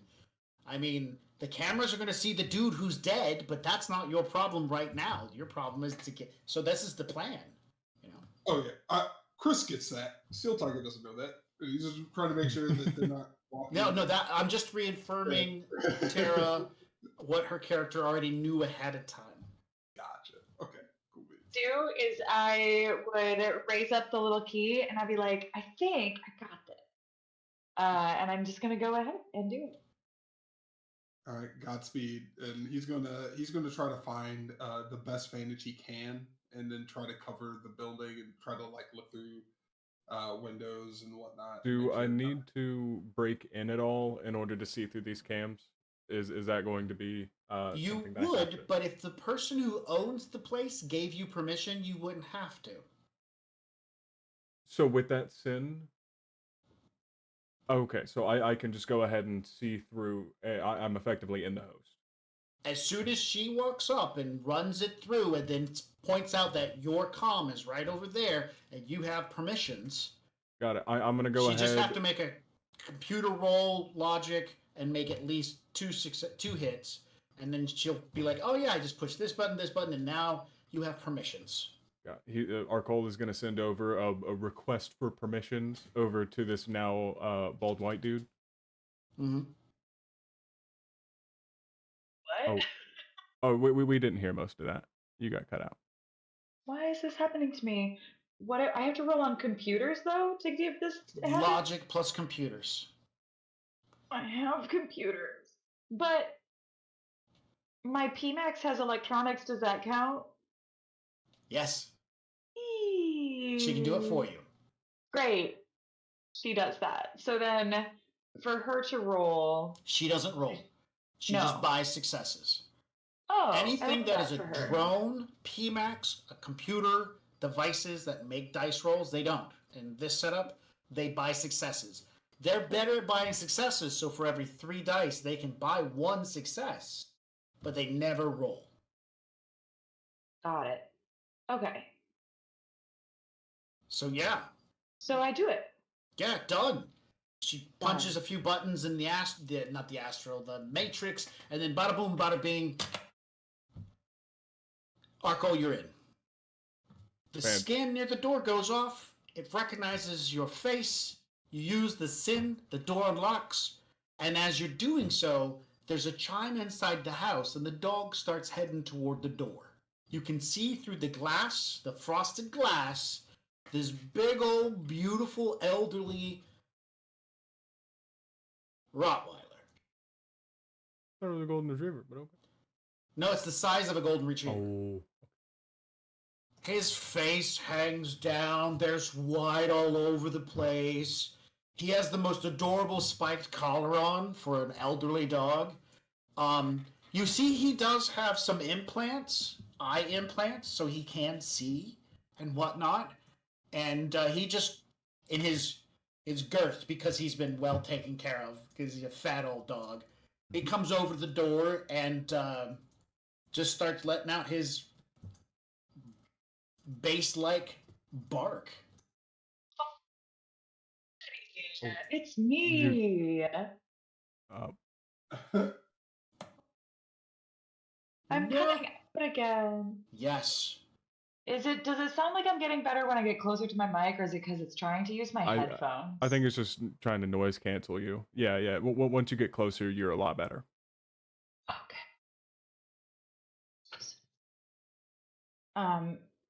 Okay. You gonna test it too? Alright. Great. So the I old better not. dog wanders over to you and lets out a couple of borfs. Oh, can I squitch him?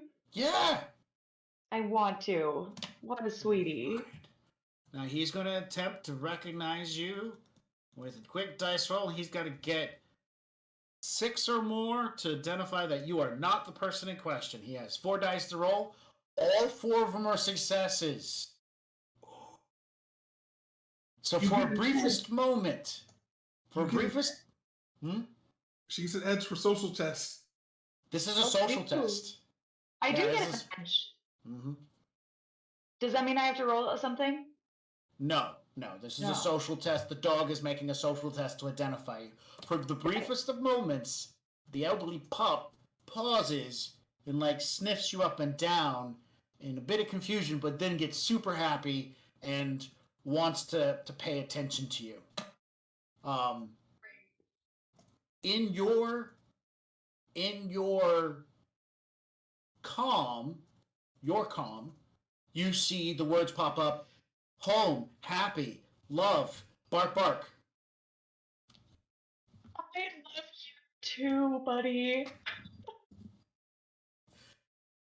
The dog begins then walking over, comes into the house and starts heading to another location, and then barks at the little Roomba that gets too close to him. You're in.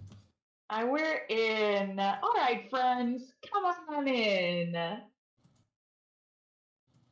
Arcola is gonna say that. Oh, sorry. Well, go for it. I don't know if that's the best situation for us to just pile on in there. Oh.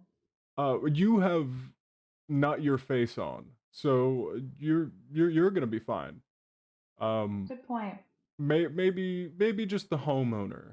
Maybe just the homeowner should go grab this. We'll keep a lookout. I've got my cams up. I'm watching, and You can we've also got. turn them all off. I still kind of want to know what's going on. Yeah, I'll walk through the house.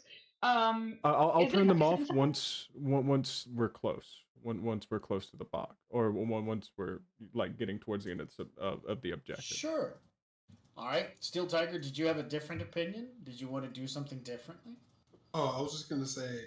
I was gonna suggest that Nova goes in with it, just in case, or in case she needs some kind of help breaking into stuff. Because once again, he has no faith in her ability to pull off any kind of B&E job by herself. While Arcol and I watch stuff. What And, about that? What I about that overwatch. dog though? What the dog doing? when Nova shows up. I think they'll trust me. I'll just knock on the door and then you. Oh, the dog starts to bark and head for the door. Oh, can I talk to the dog and say, that's my friend? You'll see a text come up. Friend, home, love you. Yes. Friend, love us. All right. You as you talk and you seem to engage, the dog might have a piece of cyberware that allows it to understand that this level of communication. I mean, you don't own a pet and you don't know a lot about cyberware, but this is kind of cool. Yeah. All right. So you introduce the dog to Nova. Do you know the dog's name? Do I know the dog's name? Yeah. Hey, pup. Can you tell me your name? Rex. Rex. And you receive text messages from the dog. This is wild. Like the best thing ever, right? All right. Rex steps toward the door and looks into the darkness and starts barking. Both R. Cole and Steel Tiger receive text messages because you guys are all still in the same pan.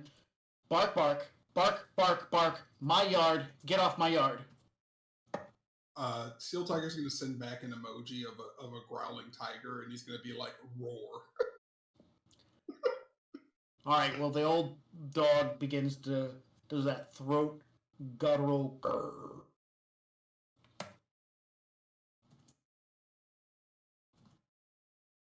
In order to make sure that no other signals, any other text messages or anything, because I'm assuming he may be equipped to also just call the police. Assumably, it's a guard dog.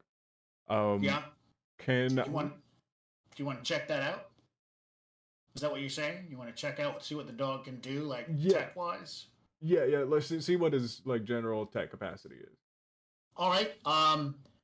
It has at least one running icon that represents the dog. So since you are have permission over the house, you'll be able to take a look into the dog and see what its permissions are, devices are. To start off with, the dog has cyber eyes, and you can see that it takes some medication due to its elderliness. And for the purpose of being able to update cyberware and whatnot, it does have somewhat of a subdermal data jack. But the dog has no comm link or comm devices listed in it. Was it just proximity, or just within the same? It has the signal your comm picked up that said "bark bark" to you came from the vicinity of the dog, but the dog doesn't have a comm device in it. It has a data jack, but there is no decking device or comm device inside the dog. Is it in the collar? Never mind. Yeah, I'm not big. It could be in the collar, but then it would have an icon, or at least would register, unless it's stealthing. And then, you can search for a stealth device. That would be crazy. Dude has a stealth deck inside of his dog. Do I see anything like evident of maybe? Well, he doesn't have a comm device, so how would he be communicating to another comm device in the house? A stealth deck or a stealth comm in the dog. That would be it. Hidden, running silent icon. If that's the only thing that's left there, I do want to do. If it has to be somewhere like in him, like subdermally, or like maybe around his collar, I want to figure out where it is. Sure. Make All right. search, or am I looking? It's makes your perception, which would be it's electronic and intuition, right? Yes. Yeah, that's it. I'm not going to set a required hit amount. I'm just going to wait to see what you get. 5. There is no hidden icons running anywhere in the area of the dog or the house. The dog does not have any cybernetics inside of it that are hidden. The dog seems to be able to communicate with your comm in some way, shape, or form that you don't seem to understand. I'm baffled. As I'm walking away onto the sidewalk, so he stops barking. I'm just searching talking dog and getting nothing but a whole bunch of, for like Facebook videos of, No, actually, as you're starting to do searches for like related material, animals that can interact with the Matrix, rare and far apart and few at times, have been known to exist. Rich Otaku people, dog? man. How about it? Okay. My only question is, how does it end up as a text? You have no. Okay, got it. You're like, this doesn't make any sense. It's like a Just call taco it- maker dog. It's literally an otaku dog. Well, I'm gonna go ahead and retreat out to the sidewalk, staying on its Sure. host, if at all possible. Yeah, that's not a problem at all. The distance is fine. I'm assuming Still Tiger isn't, but the dog is not going to. Rex is not going to continue to bark. At some point, he's going to get tired and go back into the house. Oh yeah, no, I'm nowhere near the house. I'm like across the street trying to like sniping with the rifle. Of course. You two are inside the house. Nice in there? What? What is it like inside? Is it nice in the house? So with vaulted ceilings on the first floor, the second floor is mostly on either wing of the house. It is a 2-story. The east wing seems to be mostly rooms for people to live in, while the west wing seems to be a couple of like studios, another room, and then like an office space that the gentleman probably used. And then there's an in-ground indoor pool in the back, as well as a indoor jacuzzi. There's an automated door that the dog can utilize to go in and out. There's a fenced-in yard. It looks like the house sits on probably about a full acre of land, and so there's a little walking path in the back that auto lights up as the dog goes out to do its business. There's a drone that goes out and scoops the dog's poop. Food is automatically delivered to this house on a weekly basis for the man and the dog, as long as it's ordered. The dog seems to make its own food orders and treat orders. This dog could probably live here happily ever after for quite a number of years before anybody realizes it's just a dog living in a house. Dude, the future's amazing. I need that in my life right now. There are decorations, paintings, doodads, vases. It looks like this guy used to be a doctor when he was alive. And so there's PhD things posted up on the walls. He has a virtual museum, basically a hologram museum that you can walk through and kind of tour some of the stuff that are his prize papers that he did research in, which mostly is about endocrines and hormones and stuff like that. So, and he was old enough to be there during the second crash and the first crash and be part of the like therapists who helped people recover from the Bioshock damage and stuff like that. So this guy was colorful as far as it goes for education and actions.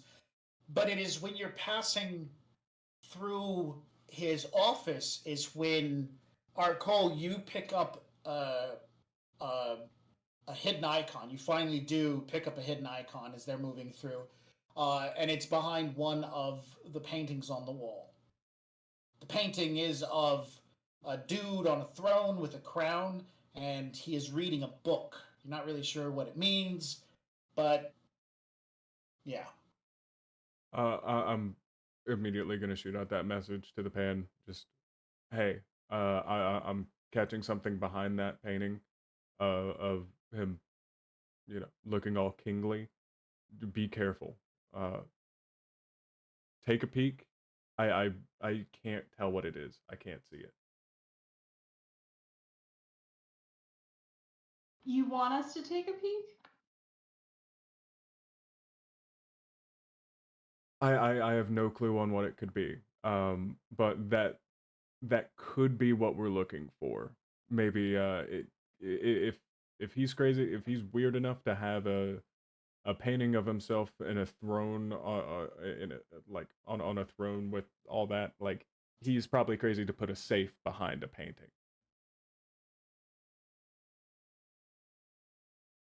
Okay. I go over and I point at it and I say, "Hey, you own this house now. You move it." We'll try to do that. I also my headphones died, so I'm trying to switch. I Sorry. see. Oh, that looks like a complicated time. Yeah, we might have to ditch the. We're gonna have to. Oh boy. No. I know it was so good, but we're all right. We're almost there. What's happening? Doesn't matter.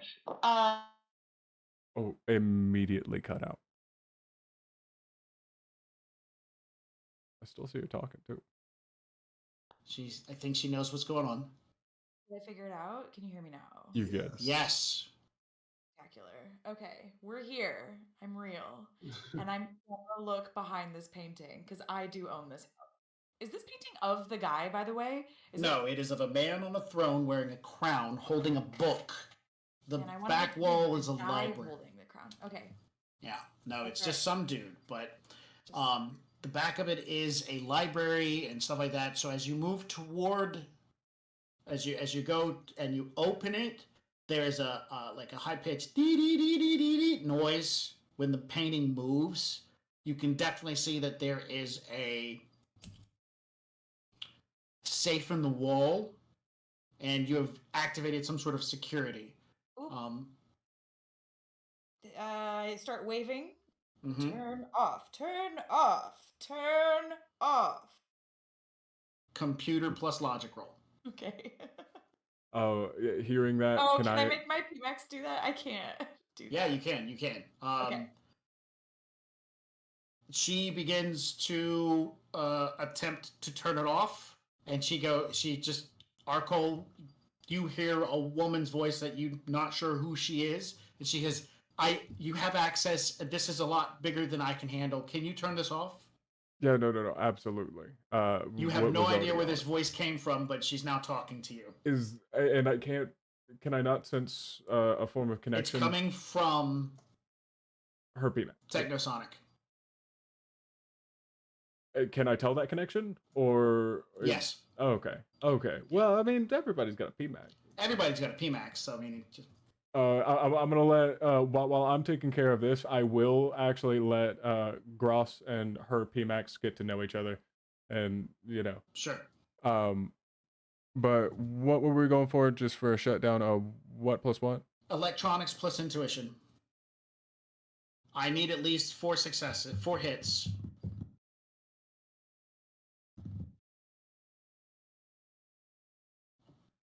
Perfect. All right.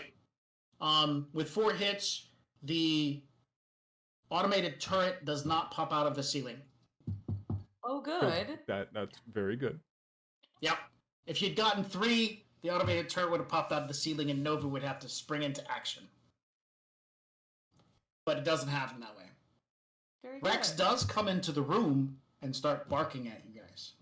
Oh, I'm just checking on my toys, Rex. Don't worry. He's texted you saying something about sleeping. Trying to sleep. Trying to sleep. Aw, sleep tight, buddy. Sleep tight. And then he leaves. Safe is now visible.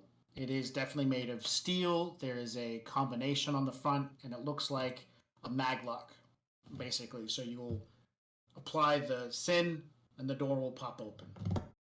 I do that. The door pops open. Lovely. Inside the safe, it is about 1.5 feet deep and 4 inches by 4 inches. There are stacks of bills. There is an adorable little handgun. There is a black case that you know is supposed to contain the gemstones in question. You'll probably have to check that just to make sure. There's money in there. There's papers in there. And there are tiny plastic containers that have egg-shaped voids in them, and inside those egg-shaped voids are little like black spots of some type. You are unsure what this is, but it's like some sort of like weird acrylic trophy, and the trophies are inside of these little openings and stuff like that. Oh my god, it's so boring. Sorry, were you gonna say there was more stuff in there? Yeah, there's like 5 of these things. Okay.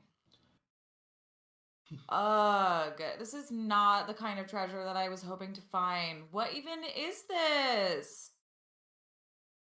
Oh, we can figure that out later. Can you carry it all out of there? Ugh.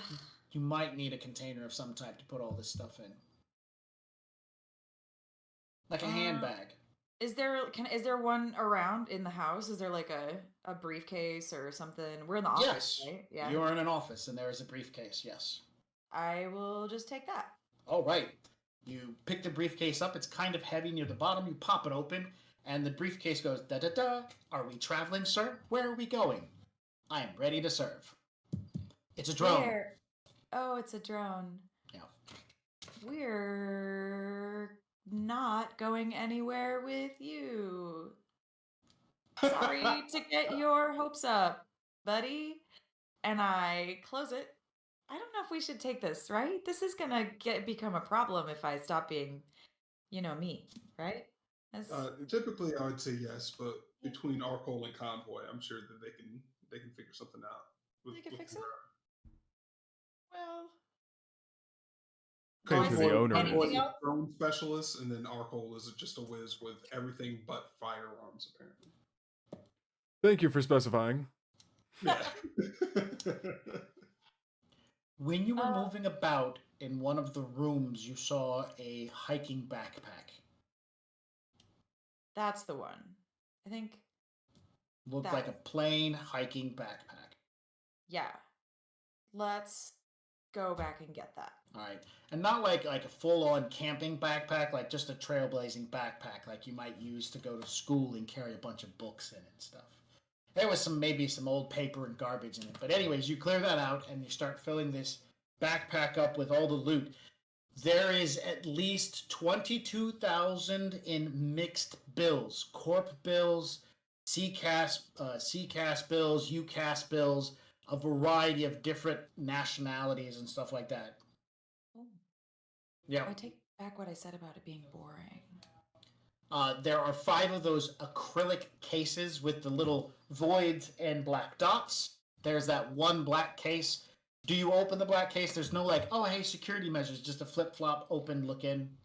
No, because I know that that's not for me, so. But you want to make sure it's gemstones, though. Because if you bring him an empty case, you're not kidding. That's a good point. Yeah, I will open it. There are gemstones, and the case has designed that there are a total of 20 little divots on the inside, and in each of the divot there is an exact duplicate of the same gemstone cut, shape, and size. And it's not even an attractive cut. It looks like basically little roundy shaped flat bits that look like weird gemstones. Why you want these? I don't even know. Arcole, those are optical chips. How Which means they valuable? have data on them.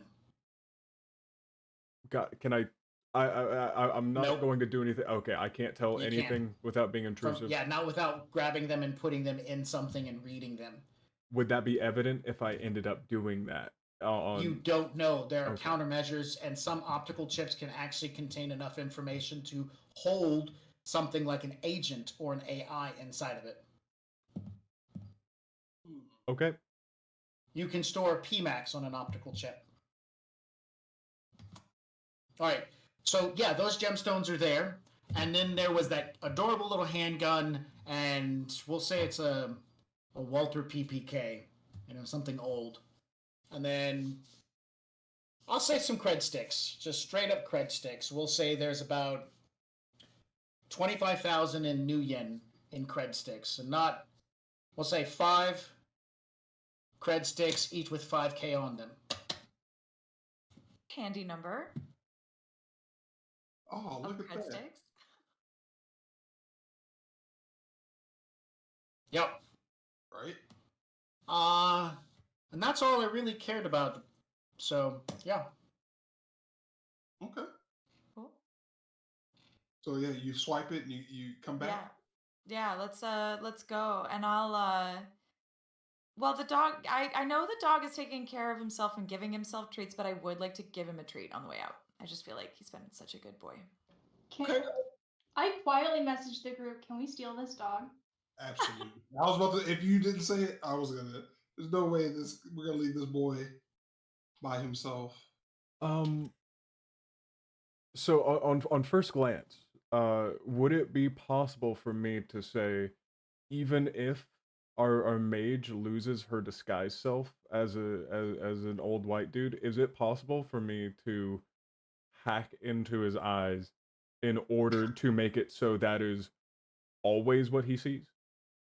I mean, I was thinking that like maybe We could just as take her care. as the disguised old man, she say, "Okay, these people are all your family now, and I'm going away for a long time. I just Be with them and protect them." could also stage my death. And I Get could the have a very emotional speech and tell the dog that he needs to protect you all. I like where this is going. Well, it's your choice on how you want to deliver this. If you want to extra traumatize the dog with your staged death.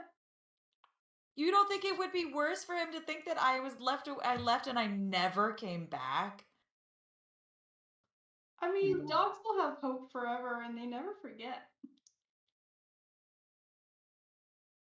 This is a decision for later. We're taking the dog? Let's bring the dog. I love that.